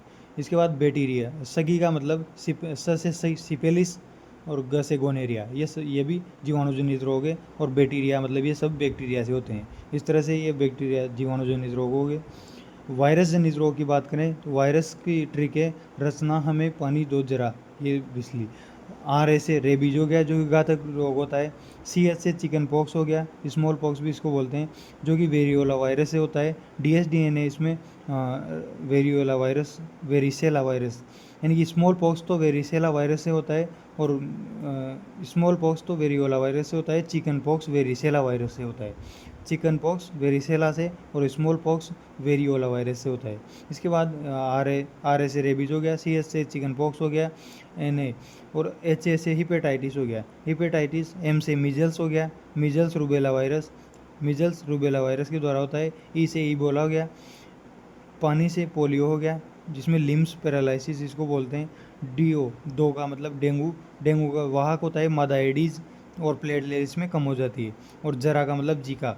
ये सब रोग वायरस जनित रोग है। इसके बाद मम्स की बात करें तो मम्स में लार ग्रंथि में पेरोटिडिस संक्रमण होता है। चिकनगुनिया की बात करें तो मादा एडीज इसका, आल्सो डेंगू का वाहक भी मादा एडीज है और चिकनगुनिया का भी। इसमें चिकनगुनिया में येलो फीवर होती है, ब्रेक बोन फीवर भी इसको बोलते हैं, जिसको वो जो बोलते हैं ब्रेक बोन फीवर। और फ्लू की बात करें तो इन्फ्लुएंजा वायरस होता है। इसके बाद अपन कॉमन कोल्ड की बात करें जो कि संक्रामक बीमारी है। कॉमन कोल्ड की बात करें तो राइनो वायरस के द्वारा होती है। माध्यम इसकी जल की बूंदें प्रत्यक्ष रूप से होती है, अप्रत्यक्ष रूप से संक्रमित वस्तुएं भी कॉमन कोल्ड की वाहक होती है। इसके बाद कैंसर की बात करें, कैंसर भी असंक्रामक रोग है। कैंसर असंक्रामक रोग है। इसकी बायोप्सी इसका निदान है। निदान और उपचार ये बहुत सारे, और CC स्पोर्ट्स में इसको काम लेते हैं। इसके बाद एड्स की बात करें, एड्स HIV वायरस के द्वारा होता है। रिवर्स ट्रांसक्रिप्टेज जो बीमारी है वायरस, इसके द्वारा होता है HIV वायरस। एड्स संक्रामक रोग है, इसको अवसरवादी रोग भी कहा जाता है। और 5 से 10 वर्ष तक प्रतिजन प्रवेश से 5 से 10 वर्ष तक भी प्रदर्शन के लक्ष्य मध्य का जो समय होता है वो इतना हो सकता है 5 से 10 वर्ष भी। इसको इंक्यूबेशन पीरियड भी बोला जाता है, और ये अवसरवादी हो गया। इसके बाद डायग्नोसिस इसका निदान क्या है। एड्स का निदान है एलिसा टेस्ट, प्राथमिक जो टेस्ट होता है एड्स का वो एलिसा टेस्ट होता है। और वेस्टर्न ब्लड टेस्ट जिसमें कि कन्फर्मेटिव टेस्ट होता है, और PCR, ये सब एड्स के निदान है। उपचार क्या है, बचावी उपचार है, पूर्ण उपचार संभव नहीं है। AZT यानी कि एजिडोथाइमिडीन, NaCO और NGO। NaCO ने क्या कहा है, एक स्लोगन दिया है इसके खिलाफ, इसके लिए एक स्लोगन दिया है अज्ञानता से न मरो। ये एड्स के लिए NaCO ने स्लोगन दिया है, और NGOs भी इसमें भूमिका निभाते हैं। इस तरह से ये अपना रोग का ओवरव्यू हो गया। नेक्स्ट चैप्टर है अपना प्लांट एनाटॉमी, यानी कि पादप शारीरिकी। इसकी बात करें तो पादप ओतिकी, हिस्टोलॉजी के जनक कौन है, एनग्रू। एनाटॉमी आंतरिक अंगों की जो व्यवस्था होती है उसका अध्ययन एनाटॉमी कहलाता है। हिस्टोलॉजी ऊतकों का अध्ययन हिस्टोलॉजी कहलाता है, यानी कि पादप ओतिकी की जो जनक है वो है एनग्रू। पादप शरीर की बात करें तो कोशिका से ऊतक, ऊतक से ऊतक तंत्र, और उससे अंग, जड़, तना, पत्ती, फूल, इस तरह से ये पादप शरीर विभेदित होता है। इसके बाद टिश्यू की बात करें, टिश्यू उत्पत्ति में, यानी कि कोशिका जो समूह होता है उसको टिश्यू बोलते हैं। ये कोशिका समूह कौन सा होता है, उत्पत्ति में समान होते हैं, संरचना समान या असमान हो सकती है, और कार्यात्मक रूप से समान कोशिकाओं का जो समूह होता है उन्हें ऊतक कहा जाता है, यानी कि टिश्यू की बात करें तो टिश्यू दो प्रकार के होते हैं, मेरिस्टेमेटिक टिश्यू यानी कि विभज्योतक, और परमानेंट टिश्यू। विभज्योतक जो टिश्यू होते हैं वो G1 फेज सेल होते हैं, और G0 फेज सेल जो होती है वो परमानेंट टिश्यू होते हैं। Meristematic tissue D differentiation area में पाए जाते हैं, यानी कि जो निर्विभेदित होते हैं या फिर अनडिफरेंशिएटेड अविभेदित, ये मेरिस्टेमेटिक होते हैं जो विभेदित का काम करते हैं। और जो परमानेंट टिश्यू होते हैं वो होते हैं डिफरेंशिएटेड विभेदित टिश्यू और रीडिफरेंशिएटेड पुनर्विभेदित। 3 उदाहरणें होती है differentiation, D differentiation and re differentiation. इसको देखते हैं कि विभज्योतक जो होता है वो विभाजन करता है, विभज्योतक अविभेदित होता है जो कि विभाजन करता है, जिसको मोनोकोट में विभाजन करता है उसको परमानेंट टिश्यू में कन्वर्ट हो जाता है, यानी कि विभज्योतक विभाजन करके परमानेंट टिश्यू में कन्वर्ट होता है। इसके उदाहरण है पेरेन्काइमा, स्क्लेरेन्काइमा और कोलेन्काइमा। ये सब डिफरेंशिएटेड टिश्यू होते हैं जो कि विभज्योतक होते हैं डिफरेंशिएटेड, यानी विभज्योतक से परमानेंट हो जाते हैं, इसको डिफरेंशिएटेड बोलते हैं। डिफरेंशिएटेड कौन कौन से होते हैं? पेरेन्काइमा, स्क्लेरेन्काइमा और कोलेन्काइमा, यानी कि स्थायी ऊतक होते हैं। इनमें अगर विभाजन की क्षमता पुनः आ जाए तो उसको डी डिफरेंशिएशन बोला जाता है, निर्विभेदन बोला जाता है। विभाजन क्षमता पुनः आने को ये डाइकोट में देखा जाता है, और इसको एधा इसका सबसे कॉमन एग्जाम्पल है, जिसको कैम्बियम यानी कि संवहनीय कोर्क, ये कोर्क एधा हो गया, संवहनीय एधा हो गया, ये सब विभज्योतक से यानी कि निर्विभेदन के उदाहरण हैं। संवहनीय एधा, कोर्क एधा ये निर्विभेदित होते हैं, यानी कि डी डिफरेंशिएटेड होते हैं। इसके बाद जो विभाजन इनका होगा उसके बाद द्वितीयक स्थायी ऊतक बनेंगे। द्वितीयक स्थायी ऊतक कौन कौन से होते हैं? Secondary xylem, secondary phloem, cork, periderm, ये सब पुनर्विभेदित यानी कि री डिफरेंशिएटेड ऊतक होते हैं। इस तरह से ये द्वितीयक स्थायी ऊतक हो गए, और ये जो पेरेन्काइमा, स्क्लेरेन्काइमा, कोलेन्काइमा ये डिफरेंशिएटेड होते हैं। इस तरह से इनको याद रखना है। इसके बाद देखते हैं मेरिस्टेमेटिक टिश्यू, जो कि विभज्योतक ऊतक कौन कौन से होते हैं उनको देखते हैं। कोशिका समव्यासित होती है, आइसोडायमेट्रिक, अंत कोशिका रिक्त स्थान एब्सेंट होता है, प्लास्टिड लवक एब्सेंट बट प्रोप्लास्टिड होता है, यानी कि प्लास्टिड नहीं होता है लेकिन प्रोप्लास्टिड होता है। रिक्तिका एब्सेंट होती है या फिर छोटी होती है, ER अल्प विकसित होता है, भित्ति पतली होती है, सेलुलोजिक होती है प्राथमिक परत, और उपापचय दर बढ़ेगी। यहाँ की जो विभज्योतक ऊतक होते हैं यहाँ इनकी उपापचय दर अधिक होती है, श्वसन दर भी अधिक होती है, और संग्राही पोषक इसमें एब्सेंट होते हैं, क्योंकि ये विभाजन का काम करती है, इसलिए इसमें संग्राही पोषक नहीं पाए जाते हैं। सघन जीव द्रव्य और बड़ा केंद्रक इसमें पाया जाता है मेरिस्टेमेटिक टिश्यू में। इसके बाद विभज्योतक के जो प्रकार हैं उनको देखते हैं स्थिति के आधार पर, यानी कि मेरिस्टेमेटिक टिश्यू के प्रकार होते हैं स्थिति के आधार पर 3: एपिकल मेरिस्टेम, इंटरकैलरी और लेटरल मेरिस्टेम। एपिकल मेरिस्टेम की बात करें तो ये रूट और शूट एपेक्स में पाए जाते हैं। ऑक्सिलरी बड जो है वो शूट एपेक्स का बचा हुआ भाग ऑक्सिलरी बड के रूप में विकसित होता है। रूट एपेक्स की बात करें तो रूट एपेक्स में हिस्टोजन परिकल्पना है। हिस्टोजन परिकल्पना क्या है कि कैलिप्रोजन मूल गोप बनेगा, सेकंड बाह्य डर्मेटोजन अधिचर्म बनेगी, निर्माण होगा, और मध्य डर्मेटोजन यानी कि पेरिब्लेम भरण ऊतक वलकुट होगा। इसके बाद फोर्थ है भीतरी प्लूरोम, यानी प्लूरोम के बेलन जो है वो संवहन ऊतक बनाएंगे जो कि रंभ बनाएगा। इस तरह से यानी कि भीतरी प्लूरोम के जो बेलन समान संवहन ऊतक है वो रंभ बनाएंगे। ये और जो प्राथमिक वृद्धि के दौरान एपिकल मेरिस्टेम होता है वो प्राथमिक विभज्योतक में पाया जाता है। इस तरह से ये हो गया एपिकल मेरिस्टेम, ये प्राथमिक विभज्योतक होता है। ये रूट एपिक्स की अपन ने बात कर ली, जो कि हिस्टोजन परिकल्पना इसको बोला जाता है, जो कि ये 4 बातें बताई था कि इसमें मूल गोप होता है, बाह्य डर्मेटोजन होता है, अधिचर्म, पेरिब्लेम होता है भरण ऊतक, और भीतरी होता है रंभ। इसके बाद देखते हैं अपन सेकंड मेरिस्टेमेटिक टिश्यू होता है इंटरकैलरी यानी कि नोड और इंटरनोड और पर्णाधार पर ये पाया जाता है। स्थायी ऊतक के मध्य इंटरकैलरी ऊतक पाया जाता है। घास की लंबाई बढ़ाने का काम इंटरकैलरी करता है। नोड जो होता है मिंट पुदीने में पाया जाता है, और इंटरनोड में इक्विसिटम बांस में, यानी कि इंटरनोड बढ़ेगा और उसकी वृद्धि होगी वो बांस में देखा जाता है, और नोड बढ़ेगा और उसकी वृद्धि होगी वो मिंट पुदीना में देखी जाती है, और लीफ बेस के द्वारा जो वृद्धि होती है वो पाइनस में देखी जाती है। प्राथमिक वृद्धि के दौरान इंटरकैलरी प्राथमिक विभज्योतक बनाएगा। ये दोनों प्राथमिक वृद्धि के दौरान बनते हैं, एपिकल मेरिस्टेम और इंटरकेलरी मेरिस्टेम। और जो लेटरल मेरिस्टेम है ये द्वितीयक वृद्धि के दौरान बनेगा, जो कि अपन पढ़ने वाले हैं। ये लेटरल मेरिस्टेम केवल काष्ठीय पादपों में पाया जाता है, जिम्नोस्पर्म और डाइकोट में। परिपक्व या पार्श्व भाग में फिर पार्श्व भाग में पाया जाता है लेटरल मेरिस्टेम। ये बेलनाकार होता है, द्वितीयक वृद्धि करेगा। और लेटरल जो मेरिस्टेम है वो दो प्रकार का होता है, अंतःपुलीयेदा जो कि इस तरह से ये फ्लोएम और जाइलम के बीच में अंतःपुलीयेदा पाया जाता है, जो कि प्राथमिक पार्श्व विभजक और द्वितीयक वृद्धि करेगा। इसके बाद दूसरे प्रकार का जो लेटरल मेरिस्टेम है वो इस तरह से पाया जाता है, यानी कि दो जो जाइलम और फ्लोएम बंडल होते हैं उनके बीच में मेडुलरी रेज पाई जाती है, जो कि निर्विभेदन के द्वारा अंतरापुलीयेदा बनाएगी। अंतरापुलीयेदा द्वितीयक पार्श्व विभजक कहलाता है। इसके बाद प्राथमिक विभजक कौन कौन से होते हैं? प्राथमिक विभजक होते हैं एपिकल, इंटरकेलरी और अंतःपुलीयेदा। इसके बाद द्वितीय विभजक कौन कौन से होते हैं? अंतरापुलीयेदा और कोरकेदा, ये द्वितीय विभजक होते हैं। इसके बाद विभजक की बात करें तो विभजक प्रोटोडर्म, प्रोकेम्बियम और भ्रूण विभजक, ये सब उत्पत्ति में प्राथमिक होते हैं।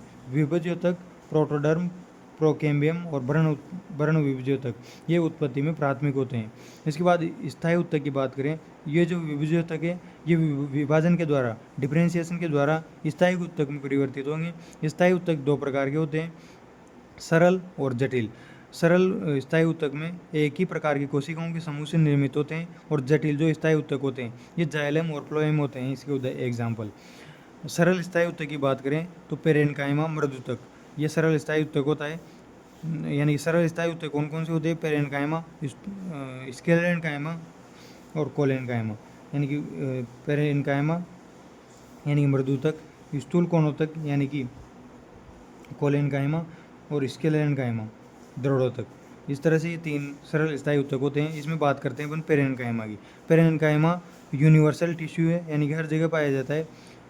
आइसोडायमेट्रिक है, समव्यासित है। इसके आकार की बात करें तो वो राउंड भी हो सकता है, ओवल हो सकता है, पॉलीगोनल, इलोंगेटेड और स्पायरेकल, इस तरह से इसका आकार हो सकता है पेरेन्काइमा मृदुतक का। अंतःकोशिकीय जो स्थल होता है वो कुछ में प्रेजेंट होता है, सामान्यतः एब्सेंट होता है। यानी कि अंतःकोशिकीय स्थल इनमें नहीं पाया जाता है, पेरेन्काइमा में कुछ में प्रेजेंट हो सकता है। रिक्तिका और हरित लवक, ये सेल वॉल द्वितीय परत, पतली सेलुलोज से बनी होती है सेल वॉल, जो कि द्वितीय परत बोलते हैं। रिक्तिका और हरित लवक इनमें देखने को मिलते हैं।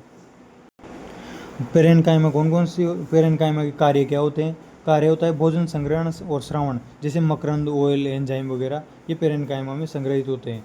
इडियोब्लास्ट किसको बोलते हैं? अपशिष्ट संग्रहण और प्रकाश संश्लेषण, यानी कि इडियोब्लास्ट का काम भी पेरेन्काइमा का होता है, जो कि अपशिष्ट संग्रहण और प्रकाश संश्लेषण करते हैं। पेरेन्काइमा कौन कौन से प्रकार की होती है वो देखते हैं। क्लोरेन्काइमा होती है, क्लोरेन्काइमा प्रकाश संश्लेषण का काम करती है और पर्णमध्योतक में पाई जाती है। एरेन्काइमा जो होते हैं वो उत्प्लावनता का काम करती है और जलोद्भिद में पाई जाती है। प्रोसेनकाइमा परिरंभ में पाई जाती है, जो कि जड़ इसका उदाहरण है। जड़ के जो परिरंभ होता है उसमें प्रोसेनकाइमा पाई जाती है।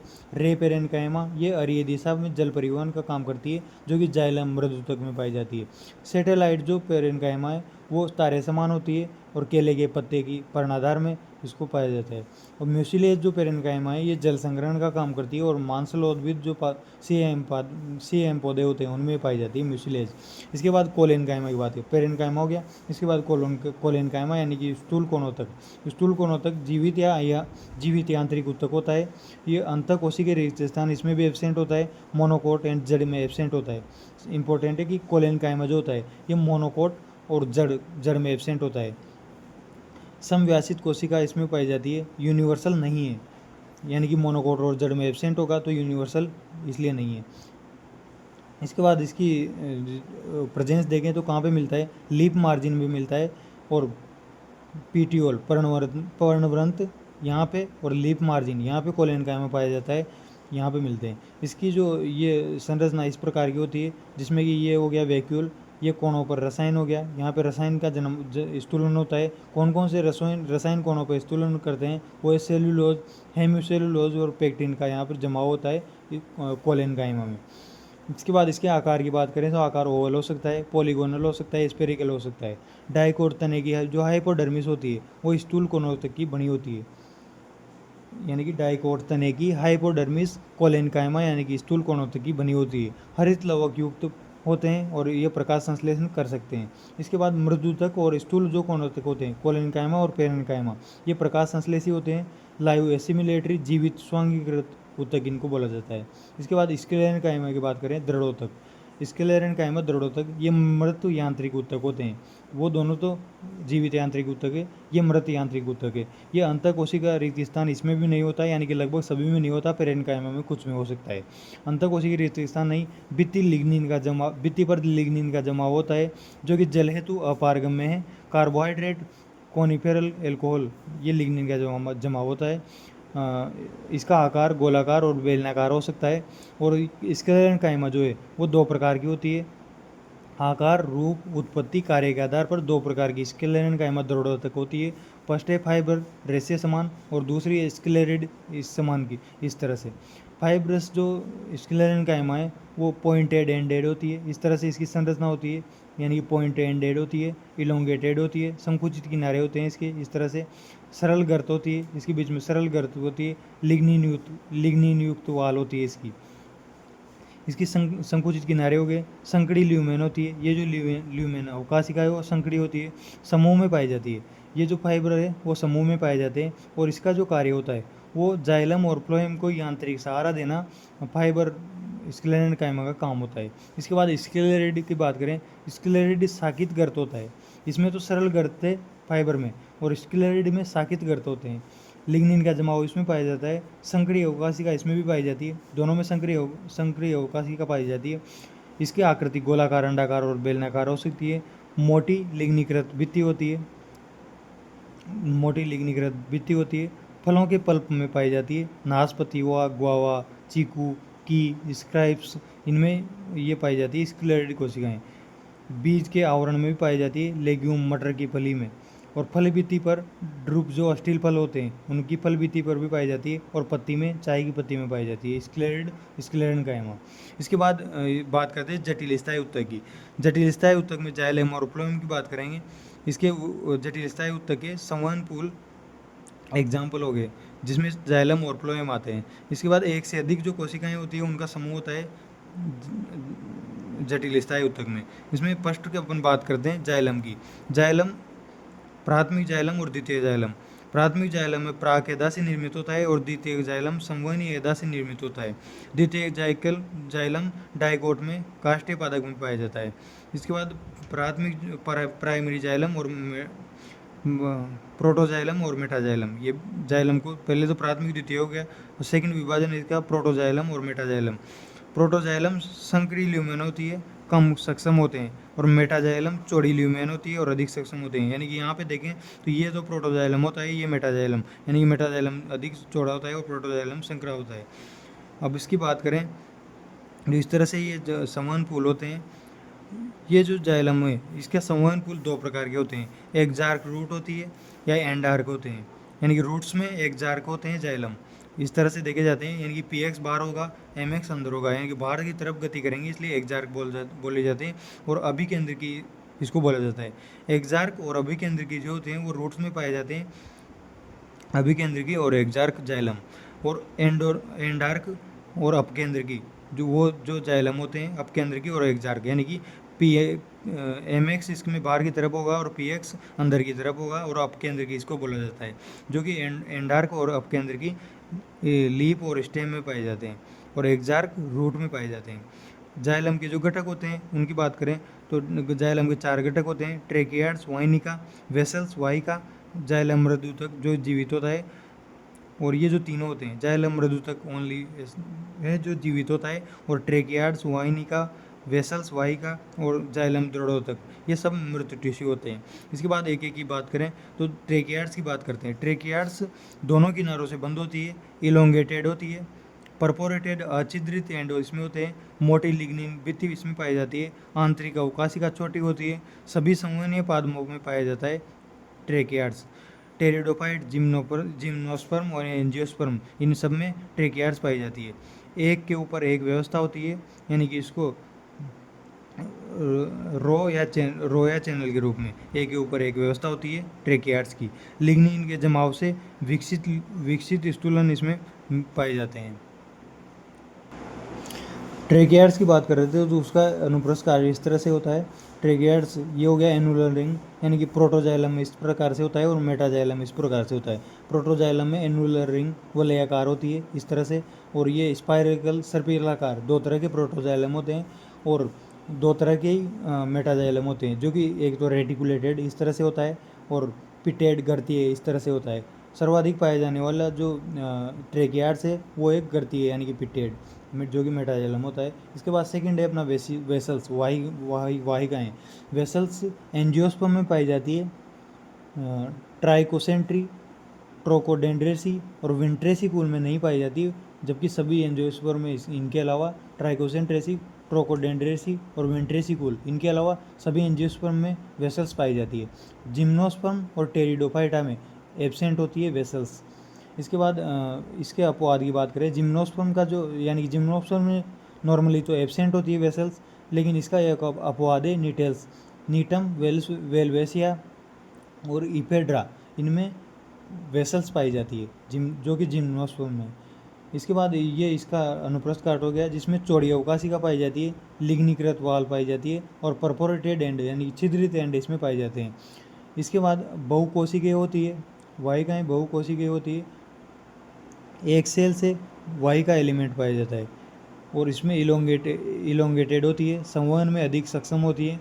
परिपक्वन पर जो वाहिका अगर वेसल्स परिपक्व हो जाए तो उसको मृत या केंद्रक रहित हो जाती है। इस तरह से ये वाहिकाएँ होती है। इसके बाद थर्ड देखते हैं जाइलम मृदुतक। जाइलम पेरेन्काइमा की बात करें तो ये जीवित सेल होती है। इसकी जो भित्ति होती है वो सेलुलोज की बनी होती है, पतली वाल होती है, बड़ा केंद्रक इसमें पाया जाता है और सघन जीव द्रव्य इसमें पाया जाता है। कार्य क्या होता है जाइलम मृदुतक का, वो होता है भोजन संग्रहण का, स्टार्च लिपिड टेनिन का, स्टार्च लिपिड और टेनिन का। अरीय दिशा में जल संवहन इसका काम होता है, रे पेरेन्काइमा का काम होता है अरीय दिशा में जल संवहन, जो कि जाइलम मृदुतक के द्वारा, जीवित सेल इसके द्वारा होता है। इसके बाद बात करें जाइलम दृढ़ोतक रेसे। जाइलम दृढ़ोतक की बात करें तो मृत लिग्नीकृत होते हैं, दीर्घित होते हैं और न्यूक्लियर एंड इनके होते हैं जाइलम दृढ़ोतक के। ये इस तरह से दिखाई देती है जाइलम दृढ़ोतक। एसेप्टेड होती है और सेप्टेड, दो प्रकार की होती है, और इसका जो कार्य होता है वो वाहिका और वाहिनिका को यांत्रिक सहारा देना जाइलम दृढ़ोतक का काम होता है, जाइलम दृढ़ोतक रेशों का। ये दो प्रकार के सेप्टेड एसेप्टेड होते हैं, समूह में पाए जाते हैं, लिग्नीकृत मृत होते हैं, दीर्घित न्यूक्लियर एंड होते हैं, ह्रासित अवकाशिका यानी कि इनकी ओब्लिटेरेटेड अवकाशिका इनमें पाई जाती है जाइलम दृढ़ोतक में। इसके बाद बात करते हैं फ्लोएम की। फ्लोएम की बात करें तो प्राथमिक फ्लोएम, द्वितीयक फ्लोएम। प्राथमिक फ्लोएम प्राक एदा से निर्मित होता है और द्वितीयक संवहनीय एदा से डाइकोट में पाया जाता है। इसके बाद सेकेंडरी फ्लोएम का प्रोटोफ्लोएम और मेटाफ्लोएम। प्रोटोफ्लोएम में संकरी ल्यूमेन होती है, कम सक्षम होते हैं। मेटाफ्लोएम बड़ी ल्यूमेन होती है, अधिक सक्षम होते हैं। फ्लोएम के भाग कौन कौन से होते हैं वो देखते हैं। चार भाग होते हैं इसके भी, सीव ट्यूब एलिमेंट, चालनी नलिका, कंपेनियन सेल सहकोशिका, फ्लोएम पेरेन्काइमा और फ्लोएम रेसे, ब्लास्ट फाइबर इनको बोलते हैं। फ्लोएम रेसे मृत होते हैं और ये तीनों जीवित होती है, चालनी नलिका, सीव ट्यूब, कंपेनियन सेल और फ्लोएम पेरेन्काइमा, ये सब जीवित होती है। इसके बाद बात करते हैं सीव ट्यूब एलिमेंट की। सीव ट्यूब जो होता है वो इस तरह से होती है, ये चालनी नलिका और इसके साथ सहकोशिका पाई जाती है।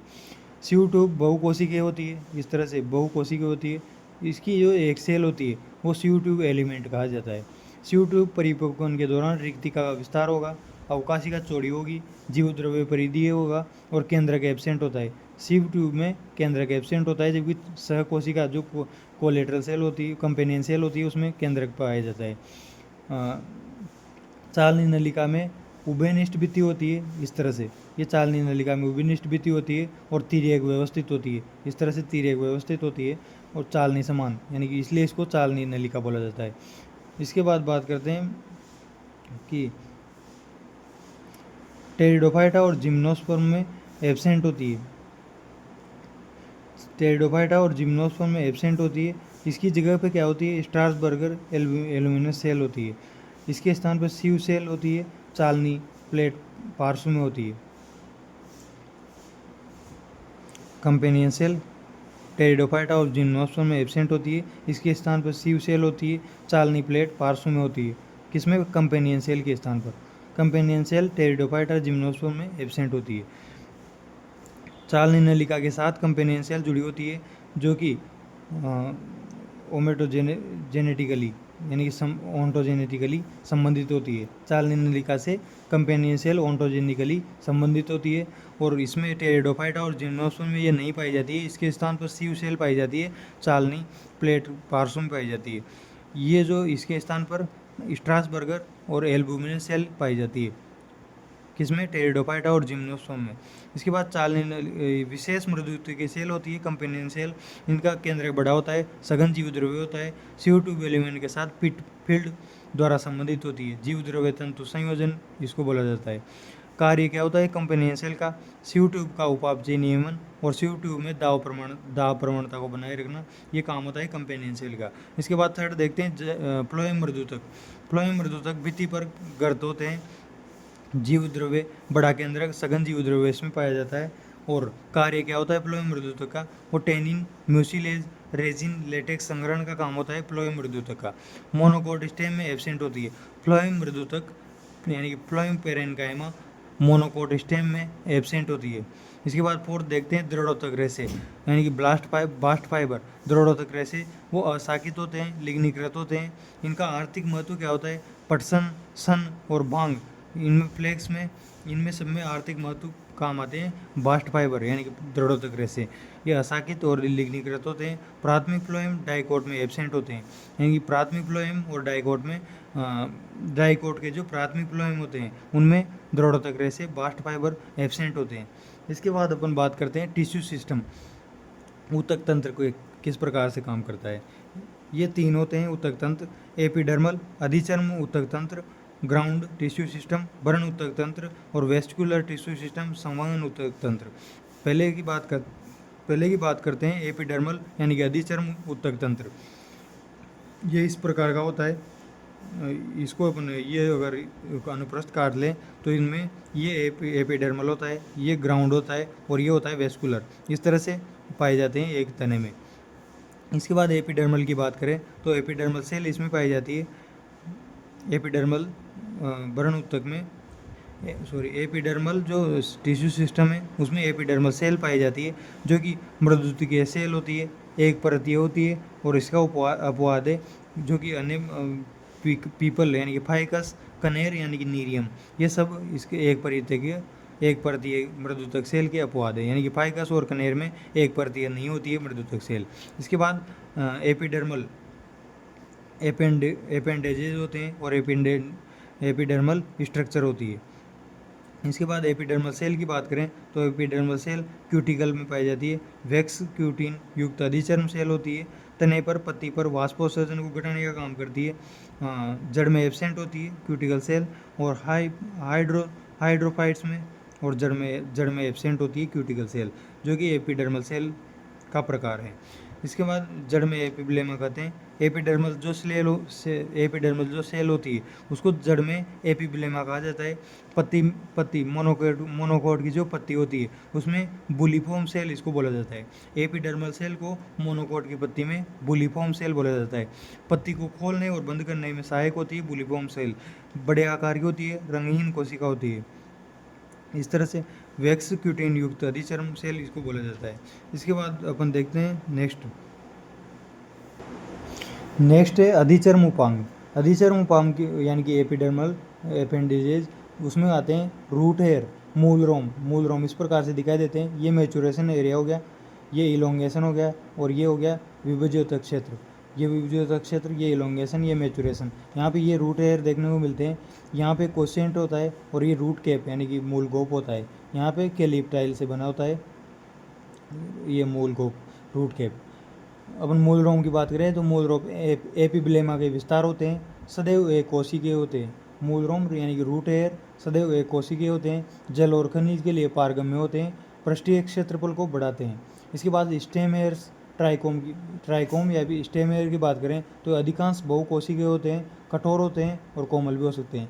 एक कोशिकीय भी संभव हो सकते हैं, यानी कि अधिकांश तो बहुकोशिकीय होते हैं, स्टेम हेयर्स एक कोशिकीय भी संभव है। कार्य क्या होता है इनका, जलहानि को रोकने का काम होता है। श्रावण भी करते हैं। क्या क्या श्रावण करते हैं स्टेम हेयर, मकरंद, गम, म्यूसिलेज एंजाइम के द्वारा इस तरह से श्रावण का काम करते हैं। इसके बाद देखते हैं अधिचर्म संरचना। अधिचर्म स्ट्रक्चर की बात करें, एपिडर्मिस स्ट्रक्चर वो होती है स्टोमेटा। रंध्र इसमें पाए जाते हैं। स्टोमेटा द्वार कोशिका, गार्ड सेल और सेंट्रल पोर इन दोनों से मिलकर बनता है, जो कि अपन ने पहले डिस्कस कर चुके हैं। इसके बाद स्टोमेटल एपरेटस की बात करें तो वो स्टोमेटा प्लस सब्सिडियरी सेल होती है। वो कुछ स्टोमेटा के चारों तरफ सब्सिडियरी सेल पाई जाती है, इसको स्टोमेटल एपरेटस बोला जाता है।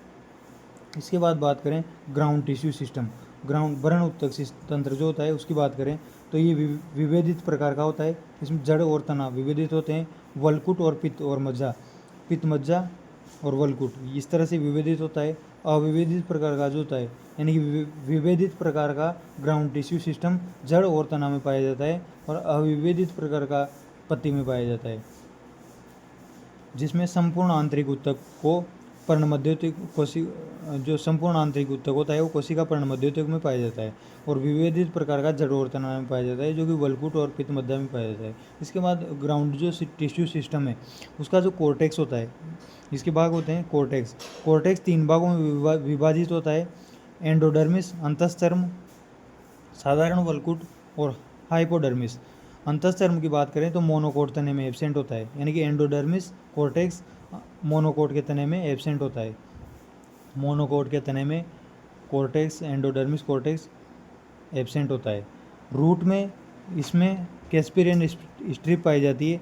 सुबेरिन और लिग्निन का जमाव होता है, और ये कैस्पेरियन स्ट्रिप अपारगम्य होती है। रेडियल और टेंजेंशियल पाई जाती है। केंद्रीय बेलन के समानांतर व्यवस्थित होती है। कोशिका का आकार इलोंगेटेड या टीएस ट्रांजिशन सेक्शन डोलाकार बैरल शेप का होता है। और जो एंडोडर्मिस होता है, एंडोडर्मिस की बात करें तो स्टील और रंभ। रंभ क्या होता है? अंतःचर्म के जो अंदर की संरचना होती है उसको स्टील या फिर रंभ बोला जाता है। इस तरह से इसको देखा जा सकता है। ये स्टील क्या होता है? स्टील का जो आवरण होता है उसको परिरंभ पेरिसाइकिल बोलते हैं। पेरिसाइकिल में क्या क्या आता है, यानी कि स्टील किस को बोलते हैं? अंतःचर्म के अंदर की संरचना। वो संरचनाएं कौन कौन सी है? पेरिसाइकिल, मज्जा रश्मि और संवहन पूल, ये सब मिलकर स्टील बनाते हैं, यानी कि रंभ बनाते हैं। पेरिसाइकिल, मज्जा रश्मि और संवहन पूल ये मिलकर रंभ बनाते हैं, स्टील बनाते हैं। और रंभ का जो आवरण होता है उसको पेरिसाइकिल यानी कि परिरंभ कहा जाता है। रंभ जो होता है वो 2 प्रकार का होता है। यू स्टील यानी कि स्टील 2 प्रकार का होता है। स्टील यानी कि रंभ। स्टील होता है 2 प्रकार का, यू स्टील और एक्टेटो स्टील। यू स्टील में एदा उपस्थित होता है, और डाइकोट स्टेम में यू स्टील पाया जाता है। और एक्टेटो स्टील यानी कि ये एडवांस प्रकार का होता है, इसमें एदा एब्सेंट होता है, ये जो कि मोनोकोट स्टेम में पाया जाता है। डाइकोट स्टेम में तो यू स्टील पाया जाता है, और मोनोकोट स्टेम में एक्टेटो स्टील होता है। एक्टेटो स्टील एडवांस प्रकार का होता है। पेरिसाइकिल परिरंभ की बात करें तो ये दृढ़ोत्कीय होता है, डाइकोट स्टेम में पाया जाता है। मृदुत्कीय जो होता है यानी कि जो दृढ़ोत्कीय पेरिसाइकिल है ये तो डाइकोट स्टेम में पाया जाता है। इसकी आकृति अर्धचंद्राकार होती है, असतत यानी कि पेची होती है। मृदुत्कीय परिरंभ क्या होता है? ये डाइकोट रूट में पाया जाता है। डाइकोट स्टेम में तो दृढ़ोत्कीय परिरंभ, और डाइकोट रूट में मृदुत्कीय परिरंभ पाया जाता है। संवहनीय एदा और कोर्क एदा इससे बनते हैं। मोनोकोट और डाइकोट में पाया जाता है। लेटरल रूट इससे बनती है। परिरंभ से लेटरल रूट का निर्माण होता है, जो कि अंतर्जात मूल्य जिनको बोला जाता है। और परिरंभ यानी कि पेरिसाइकिल से ही मोनोकोट स्टेम में एब्सेंट होते हैं। मोनोकोट स्टेम में परिरंभ यानी कि पेरिसाइकिल एब्सेंट होते हैं। पेरिसाइकिल से ही लेटरल रूट बनती है, जो कि अंतर्जात मूल्य इनको बोला जाता है। इसके बाद बात करते हैं, ये तो हो गया कोर्टेक्स में जो एंडोडर्मिस है इसकी बात अपन ने यहाँ पे कर ली। इसके बाद करते हैं साधारण वलकुट। साधारण वलकुट जो होता है वो मृदुत्कीय होता है, बहुपरतीय होता है। डीली कोशिकाओं का समूह इसमें पाया जाता है। कभी कभी प्रकाश संश्लेषी भी होते हैं साधारण वलकुट। इसके बाद हाइपोडर्मिस अधश्चर्म को बोलते हैं, जड़ में एब्सेंट होती है। हाइपोडर्मिस जड़ में एब्सेंट होती है। मोनोकोट और डाइकोट दोनों की जड़ में एब्सेंट होती है। हाइपोडर्मिस 4 से 5 परतीय हो सकती है। स्थूल कोणोत्कीय होती है डाइकोट में, और दृढ़ोत्कीय होती है मोनोकोट में। मोनोकोट में दृढ़ोत्कीय और स्थूल कोणोत्कीय होती है डाइकोट में, हाइपोडर्मिस। इसके बाद बात करते हैं पित्त, मेडुला या फिर मज्जा। पित्त, मेडुला और मज्जा की बात करें तो ये जल खनिज संग्रहण का काम करती है। डीली मृदुत्कीय कोशिकाएं इसमें पाई जाती है। दृढ़ोत्कीय भी होती है कंपोजिटरी कूल में दृढ़ोत्कीय कोशिकाएं होती है पित्त मज्जा की, और डीली कोशिकाएं नॉर्मल होती है। मोनोकोट स्टेम में एब्सेंट होती है, यानी कि पित्त, मज्जा या फिर मेडुला। मोनोकोट स्टेम में एब्सेंट होती है।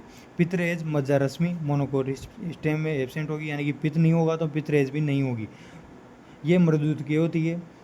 जाइलम फ्लोएम के समूह के मध्य अरीय व्यवस्थित होती है पितरेज। अरीय दिशा में जल संवहन का काम करती है पितरेज मज्जा रश्मि, और डाइकोट स्टेम में अंतरपूलीय एदा बनाती है, मज्जा रश्मि के द्वारा बनता है। यानी कि डाइकोट स्टेम में अंतरपूलीय एदा बनाती है और अरीय दिशा में जल संवहन का काम करती है। इसके बाद वेस्कुलर टिश्यू सिस्टम, तीसरे प्रकार का जो टिश्यू सिस्टम है वो है अपना वेस्कुलर टिश्यू सिस्टम। इसमें दो ABC चार प्रकार देखते हैं। रेडियल वेस्कुलर सिस्टम किसको बोलते हैं? जो कि एक्जार्क जो होते हैं, एक्जार्क प्रकार के होते हैं। जाइलम और फ्लोएम के विभिन्न त्रिज्या पर पाए जाते हैं, यानी कि जाइलम और फ्लोएम एक ही रेडियस पर नहीं पाए जाते हैं, अलग अलग रेडियस पाए जाते हैं, उनको रेडियल बोला जाता है। और ये एक्जार्क होते हैं। ये इस तरह से दिखाई देता है, फ्लोएम बाहर की तरफ और जाइलम अंदर की तरफ। जाइलम अपकेंद्र के होते हैं और इनको कॉन्जुगेटिव टिश्यू इनके बीच में पाया जाता है। ये रूट रेडियल जो वेस्कुलर सिस्टम है, ये रूट मोनोकोट और डाइकोट दोनों की रूट में रेडियल वेस्कुलर सिस्टम पाया जाता है, जो कि एक्जार्क होता है। एक्जार्क का मतलब PX बाहर की तरफ और MX अंदर की तरफ होगा, इसलिए इसको एक्जार्क बोलते हैं। और रेडियल जो वेस्कुलर सिस्टम है, ये रूट में पाया जाता है। रूट कोई सी भी हो, मोनोकोट हो या फिर डाइकोट हो। इसके बाद कंजॉइंट वेस्कुलर सिस्टम, यानी कि संयुग्मित पाया जाता है तना और पत्ती में। जाइलम एंड फ्लोएम के समान त्रिज्या पर पाए जाते हैं कॉन्जॉइंट में, जो कि तना और पत्ती में पाए जाते हैं। इस तरह से ये दिखाई देते हैं, फ्लोएम बाहर की तरफ, जाइलम अंदर की तरफ, और एक ही रेडियस में ये पाए जाते हैं। जाइलम अंदर की तरफ, फ्लोएम बाहर की तरफ। ये भी दो प्रकार के होते हैं, कॉन्जॉइंट ओपन और क्लोज्ड। ओपन प्रकार के वो होते हैं जिनके बीच में एदा पाया जाता है, यानी कि जाइलम और फ्लोएम के बीच में अगर कैम्बियम पाया जाएगा तो ओपन प्रकार के कॉन्जुगेटेड वेस्कुलर सिस्टम होंगे, और जो कि डाइकोट के तने में पाए जाते हैं ओपन प्रकार के। और क्लोज्ड प्रकार के जिनके बीच में एदा नहीं होगा वो मोनोकोट तने में पाए जाते हैं। इस तरह से ये होता है। इसके बाद देखते हैं बाइकोलेटरल समद्विपार्श्विक वेस्कुलर सिस्टम कुकुरबिटेसी फैमिली में पाया जाता है, जैसे कि ये बेल तरबूज वगैरह हो गए, इनमें समद्विपार्श्विक वेस्कुलर सिस्टम पाया जाता है। इसको इस तरह से देख सकते हैं कि जाइलम बीच में हो गया, बीच में कैम्बियम फिर फ्लोएम, फिर बीच में कैम्बियम फिर फ्लोएम, इस तरह से ये दिखाई देते हैं। इसके बाद कोसेंट्रिक संकेंद्री वेस्कुलर सिस्टम, जो कि सदैव बंद होते हैं। इस तरह ये दो प्रकार के होते हैं, जाइलम अगर अंदर होगा फ्लोएम बाहर होगा, या फिर फ्लोएम अंदर होगा जाइलम बाहर होगा। ये फर्स्ट प्रकार का फर्न में देखा जाता है, जो कि हाइड्रोसेंट्रिक होता है। हाइड्रोसेंट्रिक इसलिए बोलते हैं क्योंकि हाइड्रो मतलब वाटर, और वाटर ले जाने का काम कौन करता है? जाइलम। और फ्लोएम सेंटर जो होता है वो यूका और ड्रेसिना में देखा जाता है, इसको लेप्टोसेंट्रिक भी बोला जाता है। इसमें जाइलम बाहर होता है, फ्लोएम अंदर होता है। और जो कोसेंट्रिक होते हैं संकेंद्रीय, सदैव बंद प्रकार के होते हैं। अब अपन चैप्टर की इसकी समरी देखते हैं। समरी ये जो पेज है इसको बार बार रिवाइज करना है, ये बहुत इंपॉर्टेंट है। इसमें अपन देखते हैं डिफरेंस क्या होता है। डाइकोट रूट और मोनोकोट रूट दोनों में डिफरेंस देखा जाएगा। डाइकोट रूट और मोनोकोट रूट, इसमें क्यूटिकल यानी कि रंध्र इसमें नहीं पाए जाते हैं डाइकोट रूट में, जबकि मोनोकोट रूट में क्यूटिकल यानी कि रंध्र पाए जाते हैं। संवहनीय पुल की बात करें तो संवहनीय पुल डाइकोट रूट में अरीय होते हैं। जाइलम 2 से 4 या फिर 6 मैक्सिमम हो सकते हैं डाइकोट रूट में, और द्वितीयक वृद्धि के दौरान संवहनीय एदा निर्मित करेगा डाइकोट रूट। संवहनीय पुल की अगर मोनोकोट रूट में बात करें तो जाइलम होता है। जाइलम द्वितीयक वृद्धि एब्सेंट होती है संवहन पुल की, जबकि इसमें होती है। इसमें 6 से अधिक पॉलीआर्क संवहनीय पुल को जाइलम 6 से अधिक हो सकते हैं मोनोकोट रूट में, और जाइलम की संख्या 2 से 4 होती है, मैक्सिमम 6 हो सकते हैं डाइकोट रूट में। इसके बाद डाइकोट रूट में कंजक्टिव टिश्यू की बात करें तो ये सक्रिय होते हैं और संवहन एदा बनाएंगे, ये निष्क्रिय होते हैं और एदा नहीं बनाएंगे मोनोकोट रूट में। इसके बाद परिरम की बात करें तो परिरम संवहन कोर्क एदा बनाएगा, पार्श्व मूल्य बनाएगा डाइकोट रूट में, और परिरंभ केवल पार्श्व मूल्य बनाएगा, द्वितीयक वृद्धि नहीं करेगा मोनोकोट रूट में। मज्जा की बात करें तो मज्जा रिड्यूस्ड होती है, ह्रासित होती है, और इसमें डेवलप्ड विकसित मज्जा पाई जाती है मोनोकोट रूट में। डाइकोट रूट में रिड्यूस्ड या फिर ह्रासित होती है। इसके बाद स्टेम की बात करें, स्टेम डाइकोट स्टेम और मोनोकोट स्टेम। डाइकोट स्टेम में ट्राइकोम बहुकोशिकीय होते हैं और इसमें एब्सेंट होते हैं। हाइपोडर्मिस की बात करें मोनोकोट डाइकोट स्टेम में, हाइपोडर्मिस कोलेनकाइमा की बनी होती है और मोनोकोट स्टेम में स्क्लेरेनकाइमा की बनी होती है। कोर्टेक्स जो होता है वो विभेदित होता है डाइकोट स्टेम में और अविभेदित होता है मोनोकोट स्टेम में। आंतरिक भरण ऊतक इसमें पाया जाता है।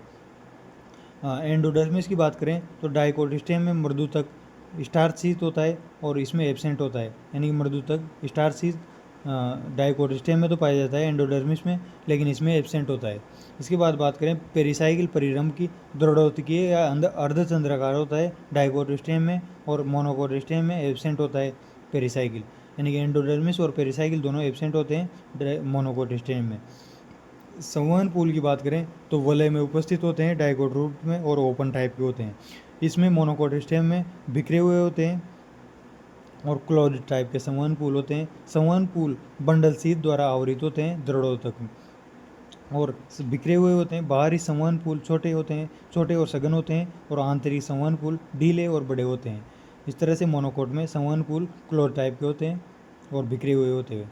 इसके बाद डाइकोट स्टेम में एदा जो होता है वो प्रेजेंट होता है, यू स्टील जिसको बोला जाता है, यू स्टील के रूप में एदा प्रेजेंट होता है डाइकोट स्टेम में। मोनोकोट स्टेम में एदा एब्सेंट होता है, इसको एटेक्टोस्टील होता है मोनोकोट स्टेम जिसमें एदा एब्सेंट होता है। इसके बाद लीप की बात करें, डाइकोट लीप और मोनोकोट लीप। डाइकोट लीप में डोर्सी वेंट्रल टाइप की होती है, ये आइसो बायोलेटरल टाइप की लीप होती है। इसमें क्यूटिकल जो होता है वो मोटा होता है डाइकोट लीप में। एडेक्सियल और वेंट्रल दो तरह का होता है, वेंट्रल मतलब आधारी, एडेक्सियल मतलब पृष्ठ। और जो क्यूटिकल पतला होता है, मोटा तो मतलब एडेक्सियल और वेंट्रिकल होता है, और पतला होता है एबेक्सियल और पृष्ठ, यानी कि एडेक्सियल और वेंट्रल एक ही होता है। एडेक्सियल और वेंट्रल पर मोटा क्यूटिकल पाया जाता है और एबेक्सियल या फिर डोर्सल पृष्ठ सतह पर पतला क्यूटिकल पाया जाता है। दोनों और समान मोटाई होती है मोनोकोट लीप में। इसके बाद स्ट्रोमेटा की बात करें तो इसमें एडेक्सियल कम या एब्सेंट होते हैं और एबेक्सियल अधिक होते हैं। इसमें दोनों और समान होते हैं स्ट्रोमेटा भी। बुलिफॉर्म सेल की बात करें तो इसमें डाइकोट लीप में एब्सेंट होते हैं और डाइकोट मोनोकोट लीप में बुलिफॉर्म सेल प्रेजेंट होती है। इसके बाद सिरा विन्यास देखें तो इसमें रेटिकुलेटेड जालिकावत सिरा विन्यास होता है। संवहन पूल भिन्न भिन्न आकार के होते हैं डाइकोट लीप में, और मोनोकोट लीप में सिरा विन्यास समानांतर होता है, जो कि संवहन पूल आकार समान होता है। संवहन पूल का आकार समान होता है, समानांतर सिरा विन्यास होता है मोनोकोट लीप में। इसके बाद पर्ण मध्योतक की बात करें, ये पर्ण मध्योतक विभेदित होता है पर्ण मध्योतक एडेक्सियल और एबेक्सियल में, यानी कि पेलिसेड खंभ एडेक्सियल होता है और स्पॉन्जी एबेक्सियल होता है पर्ण मध्योतक, और इसमें अविभेदित होता है, सभी सेल गोलाकार या अंडाकार होती है मोनोकोट लीप में। इसके बाद पर्ण के रंध्र के नीचे सब स्टोमेटल गुहा पाई जाती है, पर्ण के रंध्र के नीचे सब स्टोमेटल गुहा पाई जाती है। जाइलम एडेक्सियल की ओर जाइलम होता है और फ्लोएम एबेक्सियल की ओर होता है। डाइकोट लीप की बात चल रही है, डाइकोट लीप में जाइलम एडेक्सियल की ओर और फ्लोएम एबेक्सियल की ओर होता है। संवहन पूल बंडल शीत द्वारा आवृत होते हैं और संवहन पूल संयुग्मित एदा अनुपस्थित होता है। संवहन पूल बंडल शीत द्वारा आवृत संयुग्मित एदा अनुपस्थित होता है। जाइलम एंडार्क होता है। संवहन पूल का जो जाइलम होता है एंडार्क होता है डाइकोट लीप में। मोनोकोट लीप की बात करें, ये इस तरह से ये इनकी विशेषताएं होगी। सब स्टोमेटल गुहा में पर्ण के रंध्र के नीचे पाई जाती है डाइकोट सिस्टम में। इसके बाद बात करते हैं अपन द्विबीजपत्री जड़ में जो द्वितीयक वृद्धि होती है उसके बारे में देखें तो उसको राइजोडर्मिस बोला जाता है। एदा सदैव उत्पत्ति में द्वितीयक होता है। संवहनी एदा और कोर्क एदा, द्विबीजपत्री जो जड़ होती है उसमें द्वितीयक वृद्धि संवहनी एदा और कोर्क एदा के रूप में होती है। संवहनी एदा कॉन्जुगेटिव टिश्यू बनाते हैं, जैसे कि जाइलम और फ्लोएम के बीच में पी के अंदर, और कॉन्जुगेटिव टिश्यू प्लस परिरंभ द्वारा निर्मित होते हैं संवहनी एदा। इस तरह से ये देखने को मिलते हैं, ये कॉन्जुगेटिव टिश्यू और ये परिरंभ द्वारा इससे निर्मित होता है संवहनी एदा। इसके बाद कोर्क एदा की बात करें, ये केवल परिरंभ द्वारा निर्मित होता है। यह तो कॉन्जुगेटिव टिश्यू और परिरंभ द्वारा निर्मित होता है जाइलम और फ्लोएम के मध्य के पी के अंदर। और ये कोर्केदा जो होता है राइजोडर्मिस इसकी त्वचा होती है, केवल परिरंभ द्वारा निर्मित होते हैं कोर्केदा, जो इस तरह से दिखाई देता है, यानी कि ये कॉन्जुगेटिव टिश्यू होते हैं। यहाँ पे ये आगे चलकर इस तरह से वेवी स्ट्रिप तरंगित वलय बनाता है द्विबीजपत्री जड़ में। ये इसकी विशेषता होती है वेवी स्ट्रिप, जो कि द्वितीयक जाइलम और द्वितीयक फ्लोएम ये बनाती है वेव स्ट्रिप द्वितीयक जाइलम और द्वितीयक फ्लोएम बनाएगी। इसके बाद नेक्स्ट देखते हैं अपन, नेक्स्ट बात करते हैं सेकेंडरी ग्रोथ। सेकेंडरी ग्रोथ की बात करें तो ये जिम्नोस्पर्म रूट या स्टेम, जिम्नोस्पर्म की रूट या स्टेम में, डाइकोट की रूट या स्टेम और कुछ मोनोकोट्स में पाई जाती है। वो मोनोकोट्स कौन कौन से? Yucca, dracaena, coconut, palm, guava, agave और स्मिलेक्स, इनमें द्वितीयक वृद्धि देखने को मिलती है। द्वितीयक वृद्धि किन किन में पाई जाती है? जिम्नोस्पर्म की रूट और स्टेम में, डाइकोट की रूट और स्टेम में, कुछ मोनोकोट्स में। पार्श्व विभज्योतक जो तो है, पार्श्व लेटरल विभज्योतक, वो प्राथमिक अंतःपुलीय एदा और द्वितीयक दो प्रकार, द्वितीयक इंटरपेसिकुलर और कोर्क एदा होता है। इंटरपेसिकुलर इस तरह का होता है, इसमें मज्जारश्मि होती है, और कोर्क होता है बाह्य रंध्रीय। एदा सक्रियण किसके द्वारा होता है? ऑक्जिन और साइटोकाइनिन के द्वारा एदा का सक्रियण होता है, जो कि वसंत और शरद काल में एदा का सक्रियण होता है। इसके बाद डाइकोट स्टेम में द्वितीयक वृद्धि देखने को मिलती है, यानी कि डाइकोट स्टेम की बात करें, डाइकोट स्टेम में द्वितीयक वृद्धि, यह संवहनीय एदा क्रिया और कोर्क एदा क्रिया दो प्रकार से होती है। संवहनीय एदा क्रिया की बात करें तो ये पेसिकुलर होती है और इंटरपेसिकुलर दोनों प्रकार की होती है। संवहनीय एदा क्रिया वलय संयुक्त रूप से समपार्श्विक और खुले होते हैं। इस तरह से ये संवहनीय एदा क्रिया, जिसमें कि ये रेडियल हो गया, वलय युक्त होता है। जाइलम और फ्लोएम ये मज्जारश्मि होगी, और इस तरह से इनको रिप्रेजेंट कर सकते हैं। ये संवहनीय एदा हो गया बीच में, ये कैम्बियम हो गया। इसको पेरिसाइक्लिंग के द्वारा, टेंजेंशियली पेरिसाइक्लिंग होते हैं, और इसको इस तरह से देख सकते हैं। फ्लोएम, प्राथमिक फ्लोएम, ये द्वितीयक फ्लोएम, ये कैम्बियम, ये द्वितीयक जाइलम और ये प्राथमिक जाइलम, इस तरह से इसको देखा जा सकता है। जाइलम सदैव फ्लोएम से अधिक होता है, यानी कि 8 गुना पाया जाता है। जाइलम फ्लोएम से अधिक होता है, 8 गुना पाया जाता है संवहनीय एदा क्रिया में। और इसके बाद 1 डिग्री जाइलम होता है। 1 डिग्री जाइलम के स्थान 1 डिग्री जाइलम स्थान पर स्थायी, बट दबाव 1 डिग्री फ्लोएम धीरे धीरे दब जाएंगे, यानी कि 1 डिग्री जाइलम जो होते हैं स्थान पर तो स्थायी होते हैं, लेकिन ये दबाव बनाते हैं, और इसके कारण 1 डिग्री और 2 डिग्री जो फ्लोएम होते हैं वो धीरे धीरे दब जाते हैं। इस तरह से इसको देखा जाता है। दबाव 1 डिग्री जाइलम पर ये सब लगेगा। बार्क की बात करें तो बार्क में 1 डिग्री 2 डिग्री फ्लोएम पाया जाता है, परिरंभ पाया जाता है, अंतःचर्म पाई जाती है, अधश्चर्म पाई जाती है, और अधिचर्म कोर्क पाए जाते हैं। ये सब बार्क के भाग हैं। बार्क के भाग कौन कौन से हैं, यानी कि छाल के भाग कौन कौन से हैं? 1 डिग्री 2 डिग्री फ्लोएम, परिरंभ, अंतःचर्म, अधश्चर्म और अधिचर्म, ये सब बार्क के भाग हैं। इसके बाद वुड की बात करें, वुड में क्या क्या होता है? संवहनीय एदा का आंतरिक भाग वुड कहलाता है, जिसमें वुड में क्या क्या होता है? 1 डिग्री 2 डिग्री जाइलम, मज्जा और मज्जारश्मि। 2 डिग्री जाइलम मेन वुड, यानी कि जो मेन कास्ट होती है तने की, वो 2 डिग्री जाइलम के रूप में होती है। इसके बाद एनुअल रिंग, वार्षिक वलय से पहले अपन ये देखते हैं कि ये जो दो क्रियाएं देख रहे थे डाइकोट स्टेम की द्वितीयक वृद्धि में, संवहनीय एदा क्रिया देख ली। इसके बाद कोर्क एदा क्रिया कैसी होती है उसको देखते हैं। बाह्य रंभीय या द्वितीयक वृद्धि होती है, यह सदैव उत्पत्ति में द्वितीयक होती है। कोर्क एदा फर्स्ट टाइम जब डिवाइड होगा तो हाइपोडर्मिस द्वारा निर्मित होगा, और सेकंड टाइम बाद में द्वितीयक वलकुट द्वारा कोर्क एदा का निर्माण होगा। नष्ट हुई वलकुट सेल का पुनः निर्माण होता है, इस तरह से इसको देखा जाता है। ये अधिचर्म होगी, ये कोर्क कैम्बियम हो गया, ये पेरिक्लाइनी हो गया। पेरिक्लाइनी यानी कि इस तरह से पेरिक्लाइनी होती है, ये इसमें विभेदित हो जाता है, बीच में कैम्बियम आ जाता है। ये पेरिक्लाइनी यहाँ पे देखने को मिलती है। इसमें ये फेलम होता है, द्वितीयक अधिचर्म होती है फेलम, और फेलोजन होता है कोर्क एदा, और फेलोडर्म होता है द्वितीयक वलकुट। ये सब पेरिडर्म के भाग होते हैं। कौन कौन? फेलोजन, फेलम और फेलोडर्म। फेलोडर्म और फेलम द्वितीयक, फेलम तो द्वितीयक अधिचर्म, फेलोजन कोर्क एदा और फेलोडर्म द्वितीयक वलकुट होते हैं। इस तरह से ये देखने को मिलते हैं। पेरिडर्म हो गया। कोर्क एदा की जो सक्रियता से बाहर की ओर 2 प्रकार की सेल बनती है, वो होती है सुबेरिन युक्त और सुबेरिन रहित। सुबेरिन युक्त कोर्क होती है जो कि एक्जोडर्मिस होती है, और सुबेरिन रहित जो कोर्क होती है वो संपूरक सेल होती है। इसके बाद जो ये संपूरक सेल है, इसके दबाव से लेंटिसिल वातरंध्र बनते हैं, यानी कि संपूरक जो सुबेरिन रहित जो सेल होती है, इसके दबाव से लेंटिसिल यानी कि वातरंध्र बनते हैं। वातरंध्र क्या होते हैं? लेंस समान दरार होती है, सदैव खुले हुए होते हैं, गैस के विनिमय हेतु छिद्र होते हैं वातरंध्र। इसके बाद बात करते हैं एनुअल रिंग, वार्षिक वलय। वार्षिक वलय द्वारा पादप की आयु ज्ञात की जा सकती है, जिसको डेंड्रोक्रोम क्रोम बोलते हैं। वार्षिक वलय द्वारा पादप की आयु ज्ञात कर सकते हैं, जिसको डेंड्रोक्रोमोनोलॉजी बोला जाता है। वार्षिक वलय स्पष्ट, डिस्टिंक्ट और अस्पष्ट, इनडिस्टिंक्ट दो प्रकार की होती है। स्पष्ट में टेम्परेट शीतोष्ण क्षेत्र में स्पष्ट वार्षिक वलय पाई जाती है, और अस्पष्ट ट्रॉपिकल यानी उष्ण कटिबंधीय क्षेत्र में पाई जाती है। स्पष्ट जो डिस्टिंक्ट होती है वो मौसमी परिवर्तन स्पष्ट दिखाई देते हैं, और सर्वाधिक स्पष्ट पर्णपाती वन डेसिडुअस फॉरेस्ट में पाई जाती है। अस्पष्ट जो होती है वो ट्रॉपिकल होती है, उष्ण कटिबंध में पाई जाती है, और अस्पष्ट परिवर्तन इसमें पाया जाता है। ये सर्वाधिक पर्णपाती वन में स्पष्ट प्रकार की पाई जाती है। इसके बाद बात करते हैं क्रिया के आधार पर जो वुड होती है, यानी कि लकड़ी क्रिया के आधार पर दो प्रकार की होती है, हर्ट वुड और सेप वुड। हर्ट वुड और सेप वुड।